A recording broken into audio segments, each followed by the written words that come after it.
साथीहरु, अब आज हामी कम्पनी लको दोस्रो र लास्ट क्लासमा तपाईहरुसँग छलफल गर्दैछौं र हिजो चाहिँ हामीले के गर्यौं भने कम्पनी के हो, कम्पनी कसरी हुन्छ, कम्पनी कस्तो रहेछ, खाली कम्पनीको बारेमा हामीले कम्पनीलाई लुकिङ कस्तो हुन्छ, कम्पनी कसरी बन्छ भन्ने बारेमा हामीले हिजो कुराहरू डिस्कस गर्यौं। अब आज हामी के गर्छौं भने त्यो कसरी सञ्चालन हुन्छ। अब हिजोको कुरा नबुझ्ने साथीहरूले आजको कुरा त त्यो केही थाहै हुँदैन। हिजो नआउनु भएको साथीहरू यसो गर्नुस् त एकचोटि। हिजो जो आउनु भएको थिएन ल, धेरैजना त हुनु नरहेछ। किनभने कम्पनी के हो भन्ने कुरा जबसम्म थाहा हुँदैन त्यो कम्पनी कसरी सञ्चालन गर्ने भन्ने कुरा थाहा पाउने कुरै हुँदैन। अब आज कम्पनी कसरी सञ्चालन हुन्छ भन्ने कुरा हामीले छलफल गर्छौं। कम्पनी के हो, कम्पनी कसरी हुन्छ भन्ने कुरा थाहै भएन भने, त्यो मान्छे के हो भन्ने कुरा थाहा भएन भने, मान्छेको शरीरभित्रका कुरा एकैचोटि भन्न थाल्यो भने के हुन्छ, मान्छेले केही बुझ्दैन हैन। अब सबभन्दा पहिले तपाईहरुलाई मेरो निवेदन छ, यो lawcommission.com भन्ने एउटा चाहिँ छ, lawcommission.com तपाईहरुले लेख्न सक्नुहुन्छ। www.lawcommission नेपाल पनि विदेशमा पनि छ, lawcommissionnepal.com भन्नेमा तपाईहरु जानु होला। .gov.np gov नलेखेर नेपाल लेखेपछि आइहाल्छ। कुराहरुतिर नजाउँ कि त्यो, किनभने हामी सबलाई थाहा भइसकेको कुरा हो हगि। gov नलेखे पनि आउँछ। ल कमिसन नेपाल भनेपछि केही लेख्नु पर्दैन, www पनि चाहिँदैन। त्यो त्यहाँ जानु होला। गइसकेपछि त्यहाँनेरि के लेखेको छ भने त्यसको पेज खुल्छ। पेज खुलेपछि एउटा एक्जिस्टिङ ल भनेर लेखेको छ, मौजुदा कानुनहरू, अर्को दस्तावेजहरू छ। दस्तावेजमा नजानु होला, त्यो पुरानो कानुनहरू छ। मौजुदा कानुनमा जानुहोस्। कम्पनी ल भनेको क मा छ, आई पछिको क एकदम देखिन्छ। र त्यसलाई तपाईहरु सबैसँग मलाई लाग्छ एन्ड्रोइड मोबाइल छ, सबैले त्यसलाई चाहिँ डाउनलोड गर्नुस् आफ्नो मोबाइलमा र त्यो नै पढ्नुस्। मैले यहाँ तपाईहरुको हिजो यहाँबाट क्लास सिद्धिएपछि एउटा दुईटा किताबहरू हेरेँ, विवत्स किताबहरू चाहिँ यहाँ बजारमा रहेछ। विवत्स भन्छु म यसलाई। त्यसकारणले तपाई त्यो किताबको भर परेर त्यो किताबलाई तपाई एउटा सहायक डकुमेन्टको रूपमा लिनुहोस्। त्यो पनि नपढ्नुहोस् मैले भन्दिनँ, तर कम्पनी ल नै पढ्नुहोस् प्लिज। म तपाईलाई हात जोडेर निवेदन गर्छु, तपाईहरुको टिचर हुँ म। मैले भनेको यति एउटा कुरा मानिदिनुहोस्, भोलि तपाईलाई जाँचमा बहुत सजिलो हुन्छ। त्यो के हो भनेर भन्नु पर्दैन। जस्तो त्यहाँ कम्पनी कसरी इन्कर्पोरेसन गर्ने, कम्पनी के हुन्छ, कम्पनी सचिवको काम कर्तव्य र अधिकार के हो, प्रबन्ध पत्र नियमावलीमा के कुरा समावेश गर्नुपर्छ इत्यादि कुराहरू क्याटेगोरिकल्ली क ख ग घ 1 2 3 4 गरेर लेखिदिएको छ। त्यसमा तपाईले कुनै कानुनी भाषा यत्रो लामो तपाईको चाहिँ प्याराग्राफमा छैन, बुलेटमा छ। त्यसकारणले तपाईहरुलाई बुलेटमा हेर्न सजिलो हुन्छ। तपाईहरुलाई जुन आवश्यक छ त्यो पढ्नुस् आफ्नो मोबाइलमा यस्तो गरेर। यस्तो भने ठुलो हुन्छ नि हो। तपाई कम्प्युटरमा गर्नुस्, केमा गर्नुस्, जेमा गर्नुस्, त्यो मैले भने हैन, तर त्यो एउटा चीज गर्नुस्। कम्पनी ल तपाईको मोबाइलमा डाउनलोड गर्नुस् र कम्पनी ल डाउनलोड गर्नुभन्दा पहिला नेपालको संविधान डाउनलोड गर्नुस्। त्यहाँ संविधान छ। संविधान हामीले थाहा पाएनौँ भने हामी चाहिँ ल स्टुडेन्ट हुन सक्दैनौँ। नेपालको संविधान जतिखेर त्यसलाई सँगै राख्नुस् र केही नयाँ कुरा हुने बित्तिकै संविधान यस्तो खोलिहाल्नुहोस्। यो जाँचको लागि मात्रै पढ्ने होइन। तपाईहरु सबै ब्याचलर स्टुडेन्ट हुनुहुन्छ, सबैजना तपाईहरु यो देशको चाहिँ हुनहार कर्णधार व्यक्तित्वहरू हुनुहुन्छ तपाईहरु। त्यसकारणले संविधान त्यो चाहिँ यहाँ मलाई चाहिएर भने होइन, यो कम्पनी ललाई चाहिँदैन संविधान, तर कम्पनी ल चाहिँ तपाईले डाउनलोड गर्नुहोस् र त्यो नै तपाईहरुले पढ्नुहोस् र यहाँ भएका बजारका किताबलाई तपाई सहायक डकुमेन्टको रूपमा लिनुहोस् भन्ने म निवेदन गर्छु सबभन्दा पहिले। र हिजो नआउनु भएका साथीहरूलाई म के निवेदन गर्छु भने, धेरै लामो कुरा भन्न टाइम हुन्न, किनभने आज हामीले यो सक्नुपर्छ र तपाईहरुलाई पहिले त्योभन्दा पहिले भन्छु, हामी 1 वर्ष पढेको कोर्स जम्मा 2 दिनमा हामी पढ्दैछौँ हिजो र आज, जम्मा 2 दिनमा। अब यसरी हामी कुरा गर्छौँ कि झिलिक हुन्छ नि, तपाईँ 2 मिनट एउटा कुरा गर्छौँ, तेस्रो मिनटमा हामी नयाँ कुरा गरिसक्छौँ। त्यसकारणले तपाईले ध्यानपूर्वक सुन्नुभयो भने पुग्छ मेरो विचारमा। ध्यानपूर्वक प्लिज, सँगै बस्नलाई चुप भन्नुहोस्, बरु सुनिदिनुहोस्। त्यति सुन्नुभयो भने म तपाईँलाई 100 कुरा भने आउँछु, त्यसको 30% 35% लेख्नुहोस् न। त्यति लेखे पनि पुग्छ। लेख्ने बेलामा दिमागमा हुर्र आउँछ के त्यो अहिले भनेका कुराहरू याद गर्नु होला। जहिले पनि लको के हुन्छ भने, हामी त अब ल पढ्दै आयौँ, पहिला तपाईँको केही आउँदैन जस्तो लाग्छ, अघिल्लो दिन क्वेसन लिइसकेपछि हेऱ्यो के आउँदैन होला जस्तो लाग्छ, जब लेख्न थाल्यो नि कहाँबाट आउँछ के। किन यो हुन्छ भने तपाईले हिजो अस्ति सुनेको भएको कारणले आउँछ के।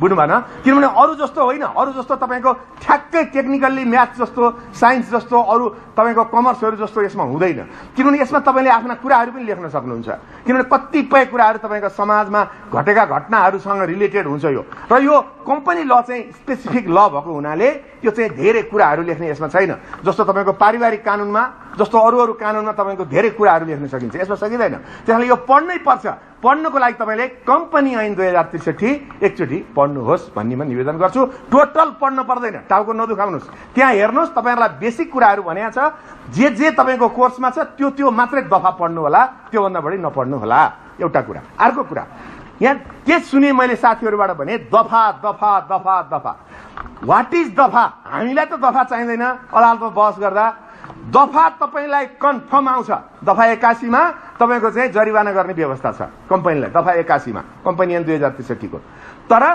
कन्फर्म छ लेखिदिनुस् बुझ्नु भएन जहाँ चाहिँ तपाईको चाहिँ कन्फर्म छैन नि नलेख्नुस् प्लिज त्यो 81 को ठाउँमा 80 लेख्नुभयो भने तपाईको नम्बर चाहिँ गयो त्यसकारणले गर्दा तपाईले चाहिँ कन्फर्म 100% नभइकन लेख्नु हुँदैन अब तपाईसँग टाइम छैन अब तपाई दफा कण्ठ गरेर बस्न भ्याउनुहुन्न तपाईले कुरा चाहिँ नि जान्नुहोस् बस अब तपाईलाई डिस्टिंक्सन 90% ल्याउनु छैन होला 90% आउँदा पनि आउँदैन लमा त्यसकारणले त्यसमा धेरै टाउको दुखाएर कुरा चाहिँ पढ्न छोडेर दफा पढ्न नलाग्नुस् के कुरा यति हो है त्यो एउटा कुरा म तपाईलाई निवेदन गर्छु र कम्पनी के हो भन्ने कुरा मैले हिजो भनेको थिएँ कम्पनी के हो भन्दा कम्पनी हामी नेचुरल पर्सन हो कम्पनी लिगल पर्सन हो त्यो चाहिँ कानुनी व्यक्ति हो हामी प्राकृतिक व्यक्ति हौ त्यो कानुनी व्यक्ति हो त्यसलाई नेचुरल पर्सनले इन्कर्पोरेट गर्छ भनेको दर्ता गर्छ भने हो दर्ता भन्ने शब्द लेख्नु हुँदैन संस्थापन गर्छ नेपालीमा संस्थापन इंग्लिशमा इन्कर्पोरेट हगि त्यो लेख्दै जाँदा इन्कर्पोरेट इंग्लिशमा लेखे पनि हुन्छ त्यहाँनेरि बहुत राम्रो पनि देखिन्छ संस्थापन भनेर लेखे पनि राम्रो हैन र नेचुरल पर्सनले लिगल पर्सनलाई इन्कर्पोरेट गर्छ र इन्कर्पोरेट गरिसकेपछि त्यो कम्पनीको रूपमा स्थापित हुन्छ कम्पनी ऐन 2063 प्रबन्ध पत्र नियमावली अनुसार त्यो चल्छ प्रबन्ध पत्र नियमावलीको बारेमा आज हामी पढ्दै छौं के हो त्यो भनेर अब प्रबन्ध पत्र नियमावली भनेको के हो त भन्दा त्यसमा यावत कुराहरू हुन्छ यावत इन द सेन्स मैले हिजो पनि भनेको थिएँ कम्पनी भनेको एउटा सरकार हो त्यसमा सबै चाहिँ कम्पोनेन्ट्सहरुको व्यवस्था गरेको छ जसरी सरकारको व्यवस्था छ त्यसैगरी प्रत्येक कम्पोनेन्टहरु त्यसमा चाहिँ छ त्यसकारणले गर्दा कम्पनी भनेको चाहिँ आफै के हो त एउटा चाहिँ काम गर्न सक्ने क्षमतावान कम्पिटेन्ट एउटा चाहिँ संस्था हो त्यसलाई नेपाल सरकारले कम्पनी ऐन 2063 अनुसार रेगुलेसन गर्छ बस रेगुलेसन मात्रै गर्छ उले त्यसलाई चाहिँ नि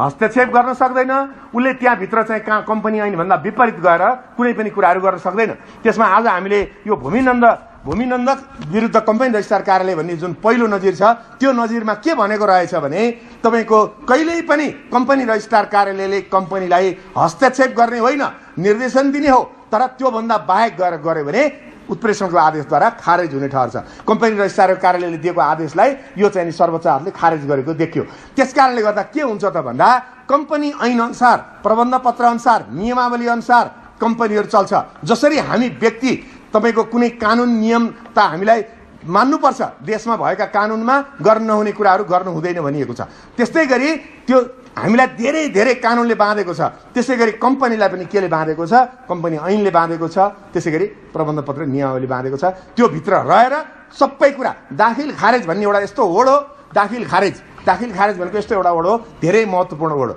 दाखिल खारेज भनेको नयाँलाई दाखिल गर्ने पुरानोलाई खारेज गर्ने त्यो अधिकार भनेको कसलाई हुन्छ जस्तो दाखिल खारेज भनेको मालपोत कार्यालयमा लाल पूर्जा बनाउनेलाई दाखिल खारेज भनिन्छ जस्तो राजीनामा पेश गर्यो त्यसमा चाहिँ खरिद बिक्री सिद्धिसकेपछि अथवा कोही मान्छे मर्यो नामसारी हुन्छ इत्यादि अवस्थामा मान्छेको कुनै प्रपर्टीहरू अर्कोको नाममा जब सरेर जान्छ त्यसलाई दाखिल खारेज भनिन्छ त्यो भनेको नयाँलाई दाखिल गर्ने पुरानोलाई खारेज गर्ने इलिमिनेट गर्ने त्यो कसलाई अधिकार हुन्छ भन्दा नेपाल सरकारका निकायलाई मात्रै अधिकार हुन्छ त्यत्रो ठूलो अधिकार किनभने ल यसको जग्गा यसको नामबाट हटाउने अर्कोको नाममा चाहिँ लाल पूर्जा बनाइदिने त्यो त धेरै ठूलो कुरा हो नि त त्यसकारणले तर कम्पनीमा के हुन्छ दाखिल खारेज गर्ने अधिकार कम्पनी स्वयंलाई हुन्छ कोही कसैलाई उले सोध्न जान पर्दैन दाखिल खारेज भन्नाले हिजोको शेयर पुँजीवाला हिजोको शेयर होल्डरलाई खारेज गरेर नयाँ चाहिँ नि शेयर होल्डरलाई नाउँ चाहिँ राख्न सक्ने अधिकार कम्पनी स्वयंलाई हुन्छ। त्यो चाहिँ आफै राख्न सक्छ त नभन्नु होला। मैले हिजोदेखि तपाईँहरूलाई धेरै कुरा भनिसकेको छु। त्यो कानुन नियम बमोजिम उसले त्यो शेयर खरिद गरेको हुनु पर्यो, उसले पैसा चुक्ता गरेको हुनु पर्यो, हिजोको शेयर होल्डरले त्यहाँनिर साइन गरेर बेचेको हुनु पर्यो। यी सबै प्रक्रिया पुरा गरेपछि दाखिल खारेज गर्ने अधिकार पनि कम्पनी स्वयंलाई हुन्छ। त्यो कतै गएर गर्नु पर्दैन। त्यसमा कम्पनी रजिस्ट्रार कार्यालयमा के हुन्छ भन्दा मात्रै अभिलेखीकरण हुन्छ। अभिलेखीकरण तपाईँले याद गर्नु होला, शब्दै त्यही हो, अभिलेखीकरण मात्रै हुन्छ। र तपाईँहरूले अर्को वेबसाइट पनि म तपाईँहरूलाई भन्छु www.ocr.gov.np बस है, ओसिआर लेख्नु होला, कम्पनी रजिस्ट्रार कार्यालयको त्यसमा चाहिँ तपाईँको खुल्छ। त्यो एकचोटि हेरिदिनुहोस्। तपाईँले लामो म तपाईँलाई टेन्सन दिन खोजेको होइन, खर्र हेरिदिनुहोस्, 10 मिनट मात्रै हेरिदिनुहोस्, तपाईँलाई बहुत कुछ थाहा भइहाल्छ। ए भन्नुहुन्छ तपाईँले, त्यसमा के लेखेको छ, सबैको प्रबन्ध पत्र, एकल कम्पनी, पब्लिक लिमिटेड कम्पनी, मुनाफा वितरण नगर्ने कम्पनीको प्रबन्ध पत्र नियमावलीहरू फ्रन्ट पेजमै छ। क्लिक गर्नुहोस्, स्वाटै खुलिहाल्छ। त्यो चाहिँ तपाईँको फर्म्याटको रूपमा त्यहाँ राखिदिएको छ। त्यो तपाईँले हेर्ने बित्तिकै तपाईँलाई मलाई लाग्छ धेरै कुरा तपाईँलाई थाहा हुन्छ। त्यो किनभने त्यो सबै अहिले अनलाइन चाहिँ रजिस्ट्रेसन हुन्छ। त्यहाँ चाहिँ हामीले कागजपत्र बोकेर गएर रजिस्ट्रेसन गर्नु पर्दैन। त्यहाँ भनेको त्रिपुरेश्वरमा, नयाँ आएकालाई फेरि त्यहाँ भन्यो कता भन्नु पर्ला, हिजो भनेको थिएँ।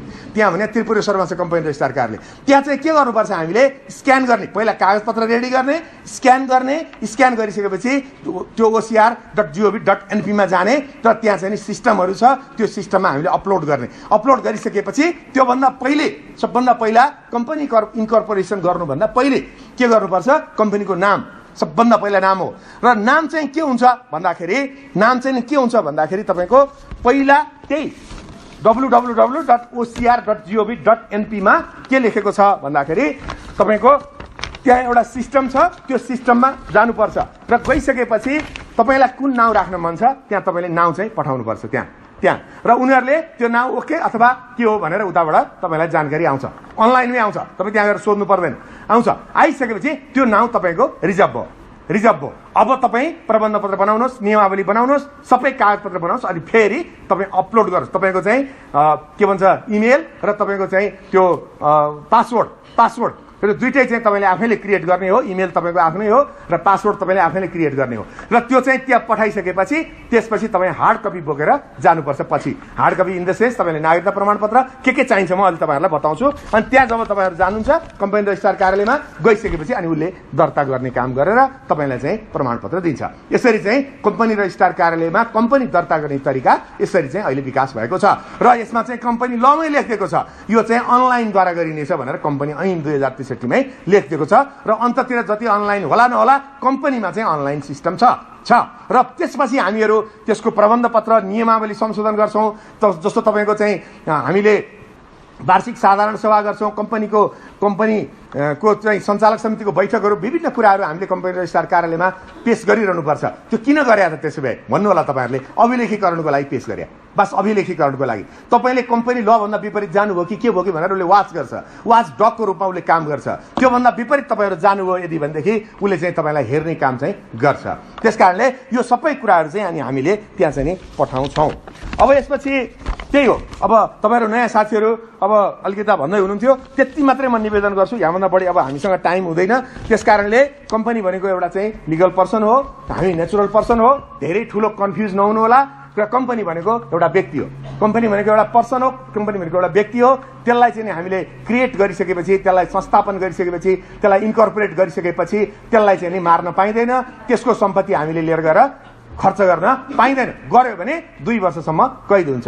मैले हिजै तपाईँहरूलाई यो कुरा भनिसकेको छु। त्यस कारणले कम्पनी भनेको अलग्गै इन्टिटी हुन्छ, अलग्गै इन्टिटी, अलग्गै अस्तित्व भएको चिज हुन्छ। लिगल इन्टिटी अलग्गै हो। जस्तो हामी व्यक्तिको इन्टिटी फरक छ, हामी प्रत्येक व्यक्तिको इन्टिटी एउटा लिगल वर्ड हो। यो यसले के भन्छ भने हामी प्रत्येक व्यक्तिको आम्दानी, खर्च, हामीले गर्ने काम, हामीले गर्ने व्यवहार, हाम्रा चाहिँ बाबुआमा, हाम्रा दाजुभाइ, हाम्रा श्रीमान श्रीमती, छोराछोरी प्रत्येकको फरक छ।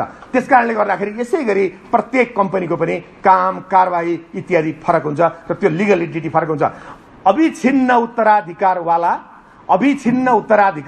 तपाईले लेख्न सक्नुभयो भने बहुत राम्रो। अविछिन्न त्यो जाँचमा यहाँ लेखे नि के उके त्यहाँ चाहिँ अविछिन्न उत्तराधिकारवाला चाहिँ हुनेछ कम्पनी जहिले पनि, कहिले पनि अविछिन्न रूपमा त्यसको उत्तराधिकार भइरहन्छ।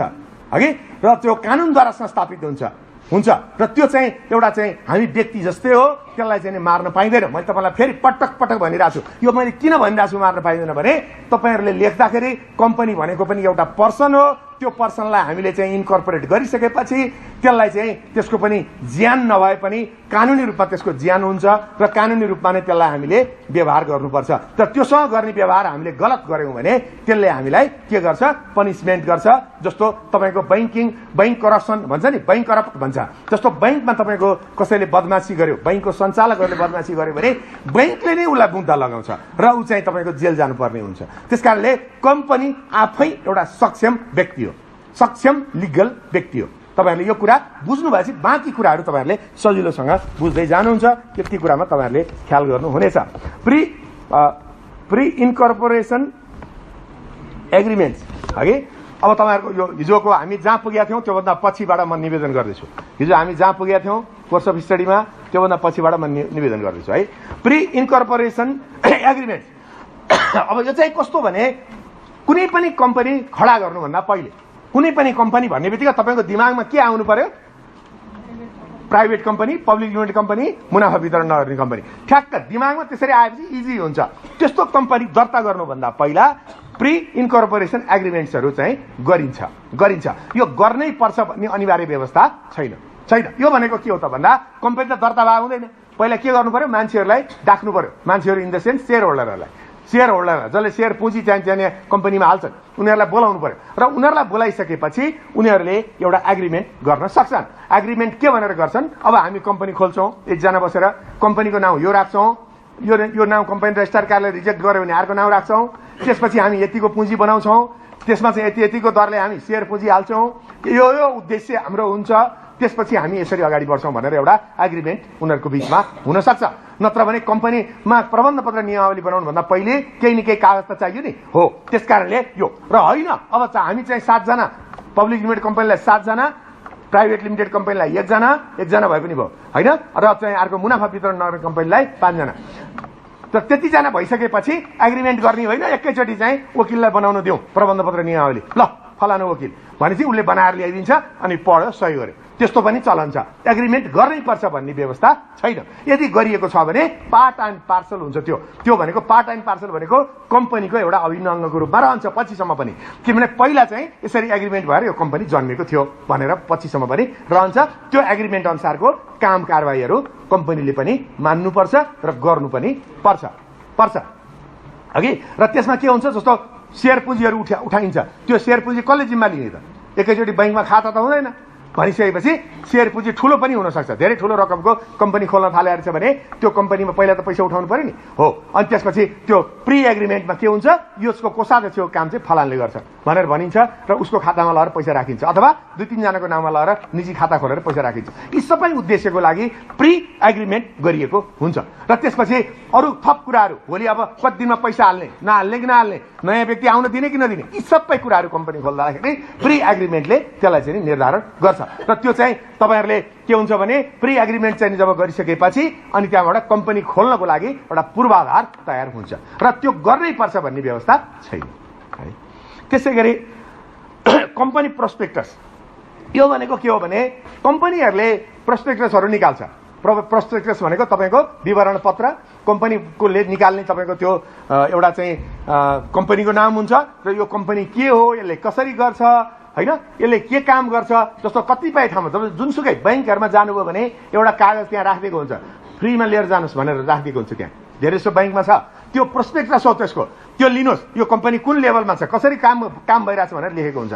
तपाईँ प्राइभेट कम्पनीहरुमा जानुस्, त्यसले प्रोस्पेक्टस बनाएर त्यहाँ चाहिँ राखिदिएको हुन्छ। किनभने तपाईको चिनारी हो त्यो चाहिँ कम्पनीको चिनारी हो। कम्पनी के हो, कम्पनी कस्तो छ, कहिले इन्कर्पोरेट भयो, यसका सञ्चालक को हुन्, यो कसरी हुन्छ, यो किन गरिएको हो त, यो भन्दा म कतिको सक्षम छु भनेर देखाउनको लागि गरिएको हो। जस्तो हामीहरू कुरा गर्दाखेरि के गर्छौं, एकदम चाहिँ बौद्धिक कुराहरू गरेर अर्कालाई प्रभाव पार्ने कोसिस गर्छौं हैन। किन गरे भन्दा म तपाईभन्दा सुपर छु है, तपाईभन्दा कम छैन बुझिस् भनेर, फलाना बहुत राम्रो छ अध्यक्ष बनाऊ भन्ला भोलि। अब त्यसरी सोचेर त बोले होइन, तर भोलि चाहिँ आफ्नो पर्सनालिटी डेभलपको लागि हामीले गरिरहेका हुन्छौं, किन मेहनत गरिरहेका हुन्छौं, पढिरहेका हुन्छौं, धेरै कुराहरू त्यसै गरी कम्पनीको त अब उसले त बोल्न सक्दैन, उसँग तपाईँको चाहिँ नि हामी जस्तो नेचुरलिटी छैन।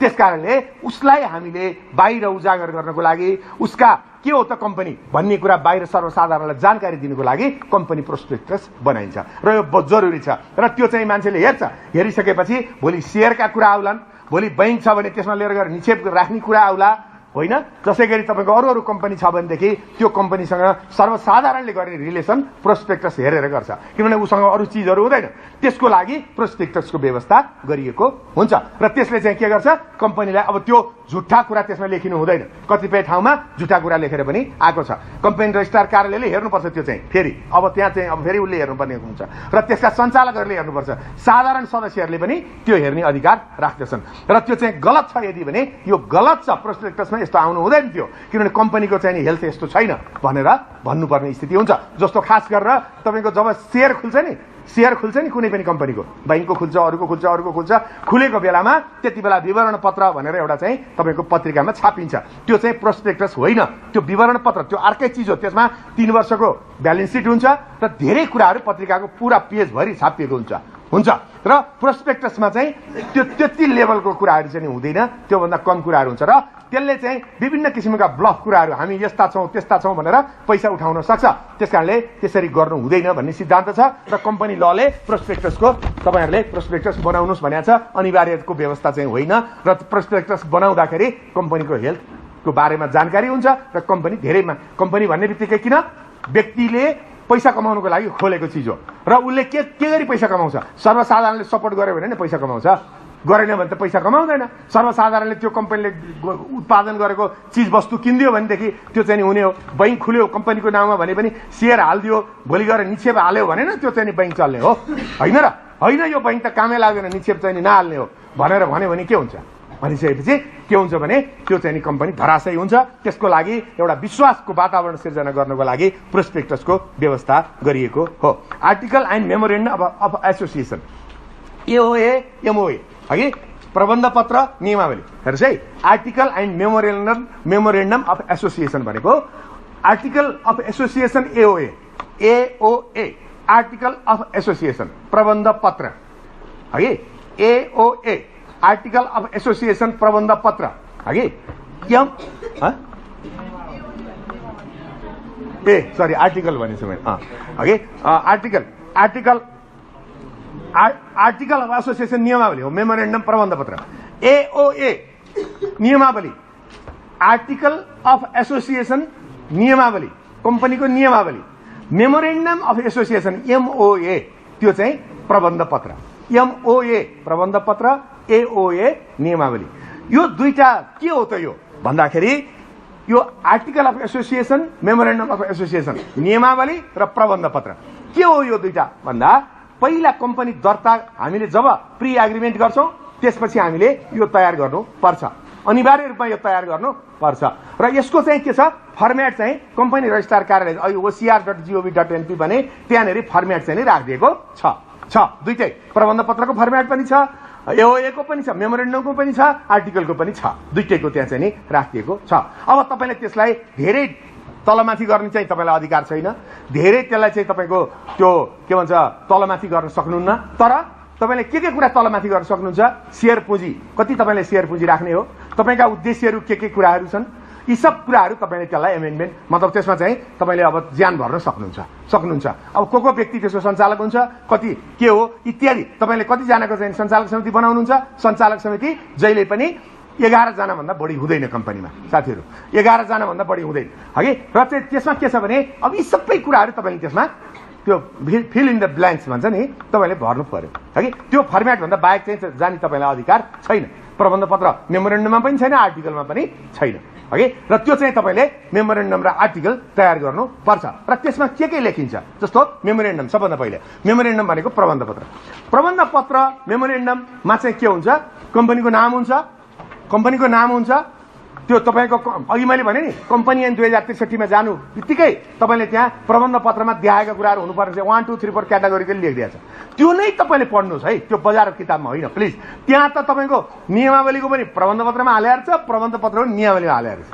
त्यहाँ बाहिर किताब छ एउटा बुढ्नु भएन, अब त्यो किताबको नाम चाहिँ भन्नु मिल्दैन हगि त्यसकारणले तपाईँ ल नै पढ्नु न तपाईँ के तपाईँ चाहिँ नि त्यो के किताब अब किन अब रिसर्चतिर लाग्नु होइन र ल नै पढ्दिनु र त्यसमा के भन्छ प्रबन्ध पत्रको चाहिँ उद्देश्यहरू लेखिन्छ प्रबन्ध पत्रमा नियमावलीमा उद्देश्यहरू लेखिँदैन साथीहरू के भन्न खोजेको म तपाईँलाई प्रिन्सिपल बुझाउँछु प्रबन्ध पत्र भनेको कम्पनीलाई प्रबन्ध गरिएको कम्पनी कसरी मेमोरेन्डम भन्छ त्यसलाई एमओए त्यो कसरी तयार गरिएको हुन्छ भन्दा त्यसमा उद्देश्यहरू लेख्ने त्यसपछि त्यसको शेयर सम्बन्धी सिस्टमहरू लेख्ने र त्यो चाहिँ तपाईँको धेरै विस्तृत रूपमा त्यो चाहिँ गरिएको हुँदैन मेमोरेन्डममा चाहिँ किनभने त्यसमा मुख्य कुरा त्यसमा उद्देश्य लेख्ने हो र त्यसपछि शेयर कसले कति चाहिँ के अरे पुँजी शेयर पुँजी कति हो त्यो दुईटैमा लेखिन्छ शेयर पुँजी दुईटैमा लेखिन्छ र त्यो चाहिँ खास गरेर कम्पनीको उद्देश्य के हो भन्ने कुरा कम्पनीको मेमोरेन्डममा खास गरेर त्यसमा चाहिँ व्यवस्था गरिएको छ र नियमावलीले के गरिएको छ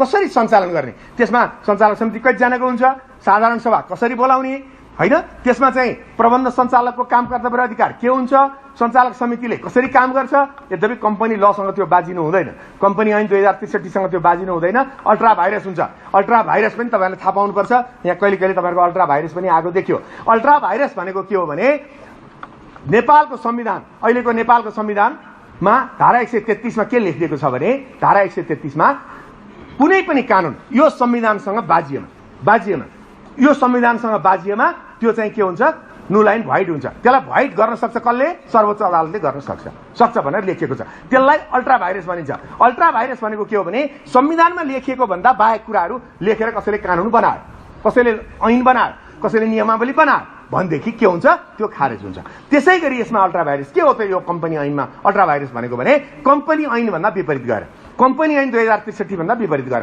कसैले प्रबन्ध पत्र नियमावली बनायो भने त्यो अल्ट्रा भाइरस हुन्छ त्यो भनेको के हो त कम्पनी ऐनलाई सबभन्दा पहिला मान्नु पर्यो कम्पनी लमा लेखेका कुरा उल्ले नगर्नु भनेका कुरा भन्दा बाहेक कुराहरू तपाईले प्रबन्ध पत्र नियमावलीमा लेख्न मिल्दैन त्यो अल्ट्रा भाइरस हुन्छ त्यसकारणले भोलि अल्ट्रा भाइरस हुने स्थिति पनि हुन सक्छ त्यसकारणले त्यसमा पनि ख्याल गर्दै त्यो चाहिँ नि हामीले बनाउनु पर्छ र नियमावलीमा यी सबै कुराहरू उल्लेख गरिएको हुन्छ र नियमावलीमा के कुराहरू उल्लेख गरिएको हुन्छ त्यहाँ चाहिँ तपाईको कम्पनी ऐन 2063 को सम्बन्धित दफामा जानु होला खर्र हेर्नुस् त्यो ठ्याक्कै देखिन्छ 7-8 वटा जति त्यसमा लेखिएको छ प्रबन्ध पत्र नियमावली र दुईटै हामीले तयार गर्छौं तयार गरिसकेपछि त्यसमा सबै त्यसका चाहिँ सुरुका संस्थापक भन्नाले कम्पनी दर्ता गर्दा संस्थापक भन्ने पनि तपाईहरुलाई कहिले कहिले आएको देखियो कम्पनी दर्ता गर्दा प्रबन्ध पत्र र नियमावलीमा दस्तखत गर्ने व्यक्तिहरू कम्पनीका संस्थापक हुनेछन् भनिएको छ त्यसकारणले कम्पनीलाई के गर्नु पर्यो कम्पनीको प्रबन्ध पत्र र नियमावलीमा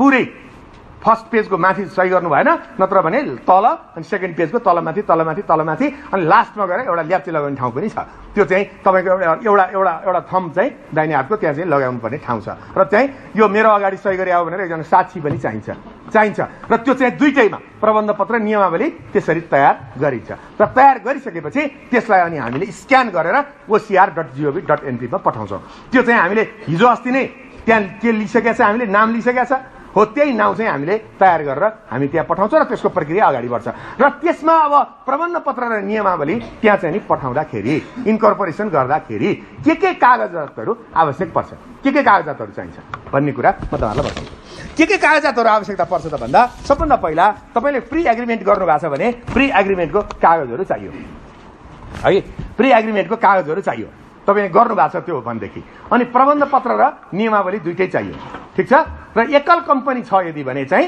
नियमावली नभए नि हुन्छ म मान्छु भने नभए नि हुन्छ भन्ने व्यवस्था कम्पनी लमा व्यवस्था गरिदिया छ है त्यो चाहिँ एकल कम्पनी म एकजनाको छु भने तर त्यो चाहिँ अन्त गरेर हेर्नु भन्दा बनाएरै राख्ने चलन छ तर नभए नि हुन्छ एकल कम्पनीमा चाहिँ भनिया छ प्रबन्ध पत्र चाहिँ नभए हुँदैन है त्यस्तो छ त्यसपछि प्रबन्ध पत्र र नियमावली चाहियो अघि मैले भनेको सम्झौता चाहियो त्यसपछि खास उद्देश्यको लागि कम्पनी खोल्न लागेको रहेछ जस्तो तपाईले कुनै बैंक खोल्न मन लाग्यो तपाईलाई 7 जना मिलेर अथवा लिमिटेड कम्पनी नै चाहिन्छ भने तपाईलाई कम्पनी सरकारले स्वीकृति दिदैन तपाईले खोल्न पाउनुहुन्न बैंक त्यो खोल्नको लागि तपाईले नेपाल राष्ट्र बैंकबाट स्वीकृति लिनुपर्छ पहिला अनि मात्रै त्यहाँ कम्पनी बैंक भनेर चाहिँ दर्ता हुन्छ नत्र भने हुँदैन हगि त्यसकारणले खास कुरामा रेस्ट्रिक्ट गरेको छ कुनै लले भने त्यो चाहिँ नि खोल्न पाइदैन हगि त्यो चाहिँ कुरा हामीले विचार गर्नु पर्छ र त्यो नपाइसकेपछि के गर्नुपर्छ त्यहाँबाट ल्याएको पूर्व स्वीकृति चाहिन्छ पूर्व स्वीकृति ल्याएपछि फेरि उले गरिदिन्छ ल यो दर्ता गरिदिनु भनेर उले लेखिदिएको हुन्छ हगि त्यो चाहिँ तपाईको खास प्रकारका मैले बैंक भने त्यसै गरी तपाईँको बिमा कम्पनी हुन्छ र यसै गरी अरू अरू कुराहरू तपाईँले हामीले धेरै खोल्न पाइन्छ। तर यी महत्त्वपूर्ण केही कम्पनीहरू चाहिँ पूर्व स्वीकृति नलिकन सम्बन्धित निकायको पूर्व स्वीकृति, बिमा कम्पनी बिमा समितिको स्वीकृति लिनुपर्छ र बैंकहरू खोल्न, तपाईँको फाइनेन्सियल इन्स्टिट्युसनहरू खोल्न, विकास बैंक खोल्न, तपाईँको चाहिँ खोल्नको लागि चाहिँ नेपाल राष्ट्र बैंकको स्वीकृति चाहिन्छ। नेपाल राष्ट्र बैंकले स्वीकृति नदिकन कम्पनी रजिस्ट्रार कार्यालयले खोल्दैन र खोल्न मिल्दैन, तपाईँले पूर्व स्वीकृति लिएर आउनु पर्यो। त्यसपछि नागरिकता प्रमाणपत्र, प्रत्येक व्यक्तिको नागरिकता प्रमाणपत्र अनिवार्य छ हगि, अनिवार्य छ हगि। र त्यो व्यक्तिले खोल्दाखेरि नागरिकता प्रमाणपत्र व्यक्तिले मात्रै कम्पनी खोल्न सक्ने होइन, कम्पनीले पनि कम्पनी खोल्न सक्छ, कम्पनीले कम्पनी खोल्न सक्छ। अब यदि कम्पनीले कम्पनी खोल्यो भने त्यहाँनिर के चाहियो त? दर्ता प्रमाणपत्र चाहियो। दर्ता प्रमाणपत्र कम्पनीको हिजोको दर्ता प्रमाणपत्र र फलानु कम्पनी खोल्ने निर्णय गरियो भनेर कानुन बमोजिम सञ्चालक समितिले गरेको निर्णय चाहियो हगि। त्यो पनि तपाईँले सँगै पेश गर्नु पर्छ।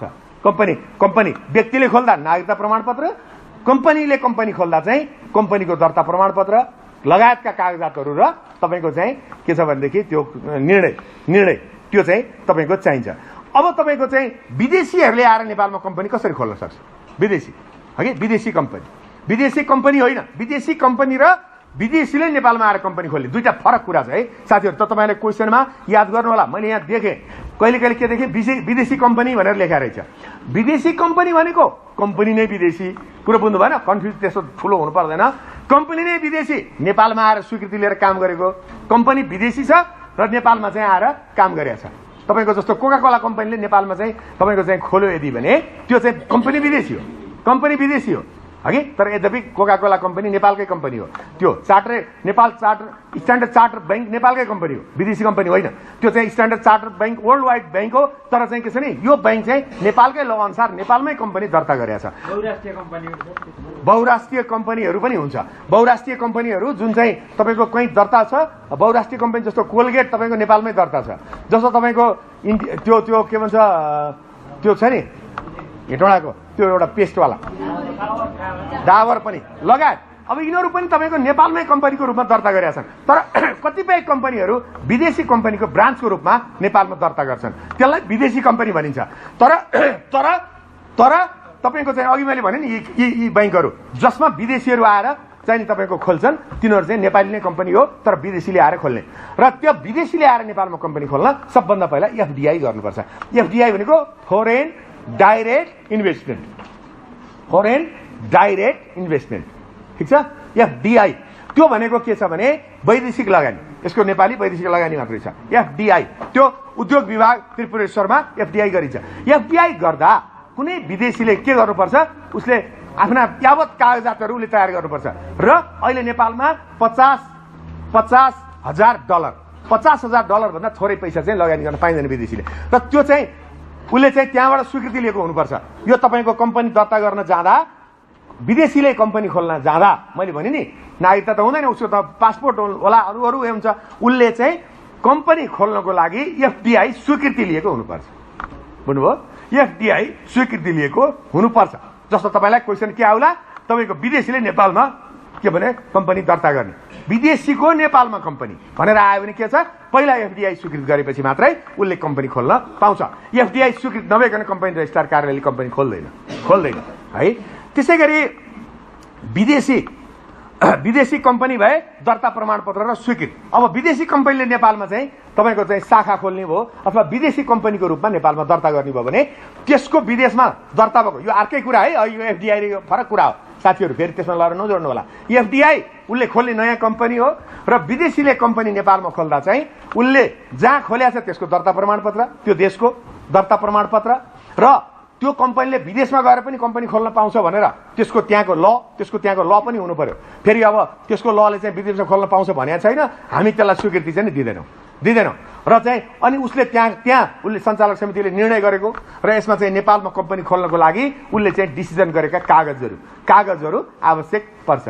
र विदेशीले नेपालमा कम्पनी खोल्दाखेरि नेपाली कुनै व्यक्तिलाई प्रतिनिधिको रूपमा, नेपाली कुनै व्यक्तिलाई जस्तो कुनै चिजहरू, कुनै कागजहरू, कुनै चाहिँ तपाईँको अदालतको समाहवानहरू, कुनै चाहिँ चिठी पत्रहरू बुझाउनको लागि विदेशीले कम्पनी खोल्यो, विदेश गयो, यहाँ चाहिँ कसले त्यसको आधिकारिक व्यक्ति को हुने त भन्दा कुनै एउटा नेपालीलाई उसले नियुक्त नियुक्ति गर्नुपर्छ भन्ने समेत व्यवस्था गरिएको छ। र यति गरिसकेपछि कम्पनी दर्ता हुन्छ। कम्पनी दर्ता भएर अनि त्यसपछि प्रमाणपत्र हामीलाई आउँछ। हगि त्यसपछि सर्टिफिकेसन अफ इनकर्पोरेसन। अब सर्टिफिकेसन अफ इनकर्पोरेसन भइहाल्यो नि, यति गरेपछि सर्टिफिकेसन अफ इनकर्पोरेसन भयो। अब हामीले कम्पनी भन्ने बित्तिकै नेपालीहरूले खोल्ने कम्पनी मात्रै दिमागमा लिनु भएन साथीहरू। है तपाईहरु सबै सक्षम साथीहरू हुनुहुन्छ, तपाईहरुले के सोच्नु पर्यो? कम्पनी भन्ने बित्तिकै हिजो तपाईहरुलाई मैले के भनेको थिएँ? प्राइभेट कम्पनी, पब्लिक कम्पनी र चाहिँ त्यो मुनाफा वितरण नगर। अब तपाईलाई मैले कम्पनी के भने? अब विदेशी लगानी कम्पनी। विदेशीको चाहिँ के छ भने विदेशी कम्पनीले नेपालमा खोल्ने कम्पनी र विदेशी लगानीको कम्पनी पनि थपियो आज। हिजो थिएन यो हामीले छलफलमा। हगि अब हामी यसरी कुरा, त्यसकारणले चाहिँ कम्पनी भन्ने बित्तिकै विदेशीको पनि हुन सक्छ है भनेर हामीले सोच्नु पर्छ। र विदेशी चाहिँ कसले कसले कम्पनी खोल्न पाउँछ, कुन कुन कम्पनी खोल्न पाउँछ भन्ने पनि व्यवस्था गरिएको छ। सबै कम्पनी विदेशीले खोल्न पाइँदैन। यो कम्पनी चाहिँ विदेशी आउन पाइँदैन भनेर रेस्ट्रिक्सन गरेको छ। त्यो चाहिँ अब त्यहाँको बेला बेलामा नेपाल सरकारले निर्णय गरिराखेको हुन्छ। नेपाल सरकारले निर्णय गरिराखेको हुन्छ र त्यो अनुसारको गरिएको छ। जस्तो तपाईको चाहिँ कुनै किसिमको चाहिँ शान्ति सुरक्षामा असर पर्ने खालका सामानहरू उत्पादन गर्न विदेशीलाई दिँदैन। त्यो नेपाली नै हुनुपर्छ। जस्तो तपाईको यो दूरसञ्चार कम्पनीहरू छ नि, जस्तो एनसीएल भयो, जस्तो तपाईको स्मार्ट टेलिकम भयो, यिनीहरुमा 80% मात्रै विदेशी लगानी आउन पाउँछ भन्ने व्यवस्था गरिएको छ। 20% चाहिँ नेपालीकै लगानी हुनुपर्छ भनेको छ। त्यसमा 80% र 20% छ। अहिले पनि एनसीएलको पनि 80% विदेशीको हो, 20% नेपालीको हो।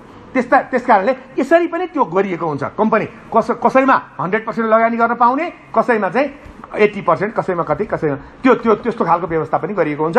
र त्यो चाहिँ अब हामीले प्रबन्ध पत्र नियमावली र यति कागजातहरू पेश गरिसकेपछि त्यहाँबाट सर्टिफिकेसन भएर आउँछ। सर्टिफिकेसन अफ एसोसिएसन भनेको तपाईको चाहिँ के अरे इन्कर्पोरेसन, सर्टिफिकेसन अफ इन्कर्पोरेसन भनेको चाहिँ इन्कर्पोरेसन भनेको दर्ता प्रमाणपत्र पाउने हो। नेपाली एकदम चाहिँ सिम्पल भाषामा भन्न पर्दा। तर दर्ता प्रमाणपत्र पाउने भनेर चाहिँ जाँचमा नलेख्नु होला, त्यो अलिक चिप वर्ड हुन्छ।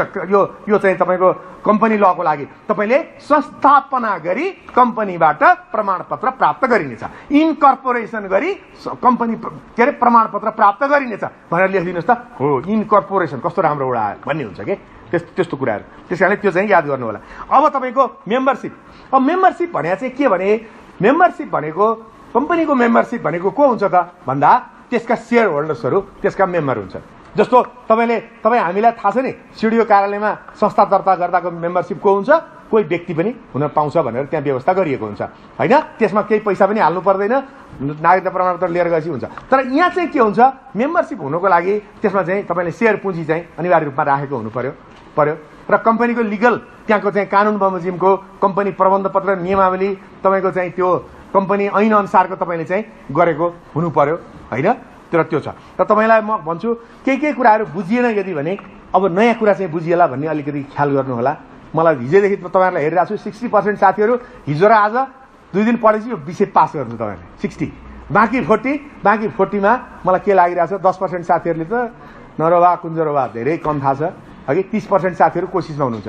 त्यो हामीलाई थाहा हुन्छ, हिजोदेखि म हेरिरहेको छु के अनुहारहरू छ है। त्यसकारणले यो मैले नबुझे पनि अब नयाँ कुरा बुझुला भनेर अलिकति तयारीमा बस्नुहोस् है प्लिज। किनभने यो 1 वर्षसम्म पढ्नुपर्ने कुरा 2 दिनमा पढाउनु परिरहेको। अब के गर्नुहुन्छ? दिनदिनै पढाउन पाउने हो भने कसरी पढाइन्थ्यो होला? दफा नम्बर हैन, त्यसमा घोटी यसो त्यसो भने। अब 2 दिनमा 1 वर्षको कोर्स के गर्नुहुन्छ? बाध्यता छ, तपाईहरुको पनि सुन्ने बाध्यता छ, मेरो पनि भन्ने बाध्यता छ। बुझ्नु भएन? यो बाध्यताले त्यो जाँचमा 13 गते हैन काम लागोस् यति मात्रै, कति गते हैन, त्यस्तो छ। त्यसकारणले अब मेम्बरशिप भन्ने चाहिँ अब तपाईको त्यही हो कुरा। मेम्बरशिप चाहिँ अब तपाईलाई मेम्बरशिप भनेर लेखेर आयो भने अब तपाईले के गर्नु पर्यो?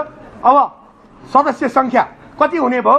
मुनाफा वितरण नगर्ने कम्पनी 7 जना, 5 जना, राइट, एकदम 5 जना कण्ठ भइसक्यो, 5 जना।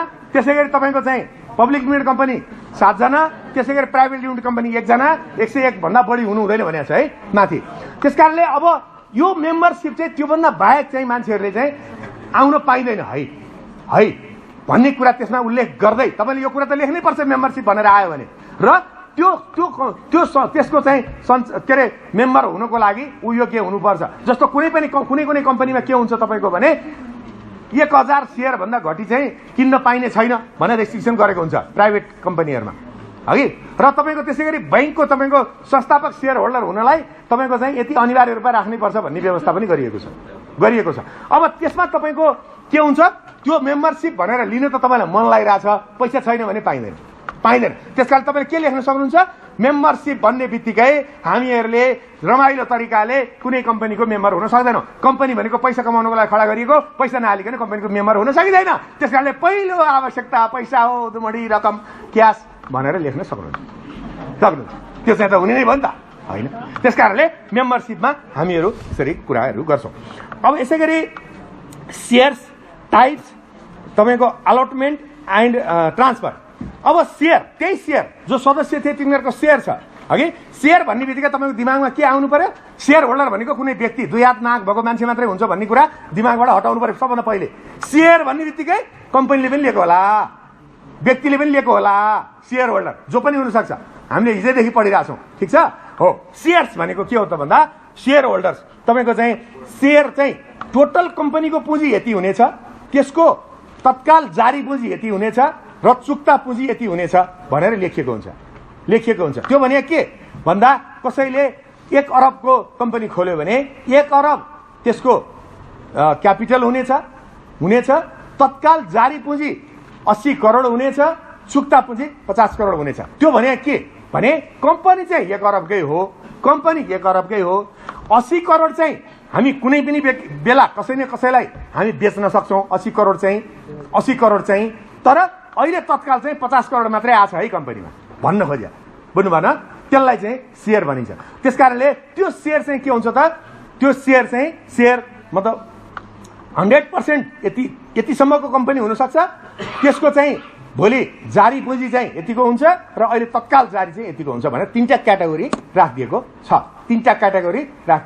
छ र त्यो शेयर भयो अब त्यो शेयर भन्ने बित्तिकै तपाईहरुको दिमागमा दुईटा कुरा आउनु पर्यो हगि तीनटा कम्पनी तीन किसिमका कम्पनी जस्तो तपाईको मुनाफा वितरण नगर्ने कम्पनीको शेयर होल्डर पैसा हाल्यो गयो त्यसबाट 2 पैसा आउनेवाला छैन श्रीमान र श्रीमतीको नाममा छोराछोरीको नाममा पनि सर्नेवाला छैन त्यो गयो त्यो डोनेसनै हो त्यो कम्पनीमा बस्छ भोलि चाहिँ अर्कोले चलाउँछ खान्छ हैन पब्लिक लिमिटेड कम्पनीमा तपाईले शेयर हाल्नु भयो भने त्यहाँनेरि के हुन्छ त्यो शेयर चाहिँ भोलि पब्लिक लिमिटेड कम्पनी हो ठूलो कम्पनी होला जस्तो बैंकमा शेयर हाल्नेहरू अहिले मालामाल तपाईको ठूलो अहिले 1 लाख बैंकका तपाईको संस्थापक शेयर होल्डर्सहरु हगि उनीहरुका लाखौं लाख शेयर छ र उनीहरु धेरै चाहिँ पैसा कमाएर बसिरहेका छन् लीगल पैसा हो त्यसैगरी प्राइभेट लिमिटेड कम्पनी भन्ने बित्तिकै तपाईको त्यो कस्तो हो के हो भन्ने कुरा विचार गरेर मात्रै त्यहाँ चाहिँ नि शेयर हाल्नु पर्यो हगि अब यसको टाइप्स कति किसिमका शेयरहरु हुन्छन् त शेयर भनेको साधारण शेयर हुन्छ अग्राधिकार शेयर हुन्छ बुझ्नु भएन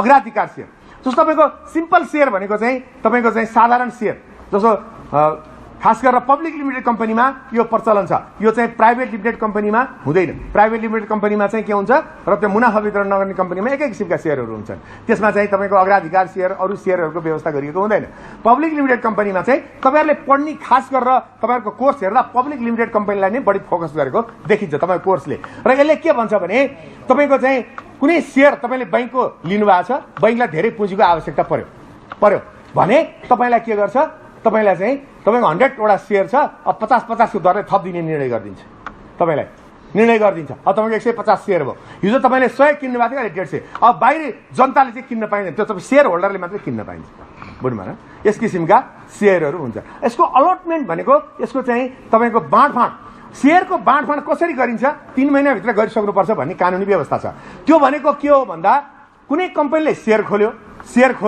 शेयर खोलिसकेपछि हामीले त्यसको चाहिँ शेयर चाहिँ हामीले निवेदन गर्यौं अप्लाई गर्यौं पैसा सहित गरिसकेपछि त्यसको उचित ब्याज पनि दिनुपर्छ भन्ने व्यवस्था छ हेर्नुस् है उचित ब्याज फिर्ता गर्नुपर्छ फिर्ता गर्दा यदि तपाईलाई शेयर परेन भने उचित ब्याज सहित फिर्ता गर्नुपर्छ र त्यो चाहिँ तपाईको जतिको शेयर पर्छ त्यति चाहिँ शेयर प्रमाणपत्र पाउनुभयो बाँकी पैसा तपाईलाई ब्याज सहित उले फिर्ता गर्नु र यो ब्याज सहित फिर्ता गर्न नसकेमा वा पैसा फिर्ता गर्न नसकेमा त्यो कम्पनीले जसले त्यो संस्थापना गरेछ उसको घर घरानाबाट असुल पर गरिनेछ यहाँनेरि तपाईको चाहिँ के भनिया छ भने यो ठाउँमा आएपछि चाहिँ तपाईको लिमिटेड लायबिलिटीले काम गर्दैन लिमिटेड लायबिलिटी हामीले जो धेरै डिस्कस गर्यौं लिमिटेड लायबिलिटी भनेको जति कम्पनीमा शेयर हालेको छ त्यो भन्दा बढी पैसा तिर्नु पर्दैन भन्ने सिद्धान्त यहाँ चाहिँ नि तपाईको मिल्दैन यहाँनिर कहाँनिर तपाईँको चाहिँ के छ भने सेयर खोल्यो कुनै ठुलो बैंकले खोलिसकेपछि हामी चाहिँ अथवा कुनै पनि ठुलो कम्पनीले सेयर खोल्यो हामीले हालिसकेपछि त्यसको चाहिँ जति सेयर पर्यो अब फिर्ता गर्नुपर्छ नि बाँकी पैसा र उसले फिर्ता गरेन र उसले गर्न सकेन भने उनीहरूको घर घरानाबाट असुल पर हुन्छ भन्ने व्यवस्था छ त्यो चाहिँ त्यो नयाँ व्यक्ति जसले चाहिँ पैसा हाल्न जान्छ त्यसको सुरक्षाको लागि गरिएको हो यस्तो व्यवस्था गरिएको छ अब यसको अलटमेन्ट चाहिँ कसरी गरिन्छ भन्दाखेरि जस्तो तपाईँको खास गरेर जस्तो कम्पनीको सेयर हाल्दाखेरि जस्तो उनीहरूले के गर्छ 10 कितावाला यतिजना 100 कितावाला यतिजना 200 कितावाला यतिजना 500 कितावाला यति 1000 1 लाख किता कति कितावालालाई यतिजनाको दरले दिने भन्ने उनीहरूले नीति बनाएको हुन्छ त्यसकारणले चाहिँ के गरिन्छ भने सेयर हाल्दाखेरि 99 199 टाइप्सको सेयर हाल्दाखेरि पर्छ भनिन्छ थाहा छैन यहाँ सेयरमा काम गर्ने साथीहरू हुनुहुन्छ मभन्दा धेरै विज्ञ हुनुहुन्छ होला तपाईहरू मलाई थाहा छैन यो थाहा नभएको कुरा हगि त्यसकारणले चाहिँ के हुन्छ यो भन्दाखेरि अब त्यो सेयर चाहिँ हालिसकेपछि त्यसको एउटा सिस्टम हुन्छ अलटमेन्ट गर्ने त्यसको सिस्टममा हालेर चिट्ठा गर्ने हो त्यो अलटमेन्ट चाहिँ चिट्ठा जस्तै गरिन्छ हगि नत्र भने त आफ्नो मान्छेलाई पारिदिन्छ नि सेयर हैन त्यसकारणले त्यो अलटमेन्ट गर्दाखेरि पनि कानुन नियम त्यसको छुट्टै अलटमेन्टको सिस्टम छ त्यो सिस्टममा गएर अलटमेन्ट गरि अलटमेन्ट भनेको चाहिँ बाँडफाँड चाहिँ गरिन्छ र त्यो त्यसरी गरिएको बाँडफाँड चाहिँ अहिलेसम्म पर्फेक्टली गरिराखेको हामीले पाएका छौं हगि ट्रान्सफर भने चाहिँ के हो त भन्दाखेरि प्राइभेट लिमिटेड कम्पनीको सेयर ट्रान्सफर भनेको अर्कोलाई हस्तान्तरण गर्ने प्राइभेट लिमिटेड कम्पनीको चाहिँ पहिला मैले किन्न पाऊँ भन्ने निवेदन गर्नु पर्यो प्राइभेट लिमिटेड कम्पनीमा हैन अनि त्यसपछि यसले बेच्ने मान्छेले पनि बेच्न तयार छु भन्नु पर्यो तर पब्लिक लिमिटेड कम्पनीमा चाहिँ त्यस्तो रेस्ट्रिक्सन छैन त्यो चाहिँ ट्रान्सफर कसरी हुन्छ सजिलोसँग हुन्छ हामीहरू त्यहाँ जान्छौँ स्टक ब्रोकरको अफिसमा र त्यहाँ गएपछि सेयर दलाल उनीहरूलाई चाहिँ सेयर दलालै भनिन्छ है दलाल शब्द लेख्न गाह्रो नमानी लेख्नु होला सेयर दलालकोमा गई किन दलालै भने हगि र उनीहरूलाई चाहिँ तपाईले खरिद गर्न सक्नुहुन्छ कसैको पनि कुनै पनि सेयर कम्पनीको सेयर चाहिँ तपाईले खरिद गर्न सक्नुहुन्छ बेच्ने मान्छे पनि त्यही जान्छ किन्ने मान्छे पनि त्यही जान्छ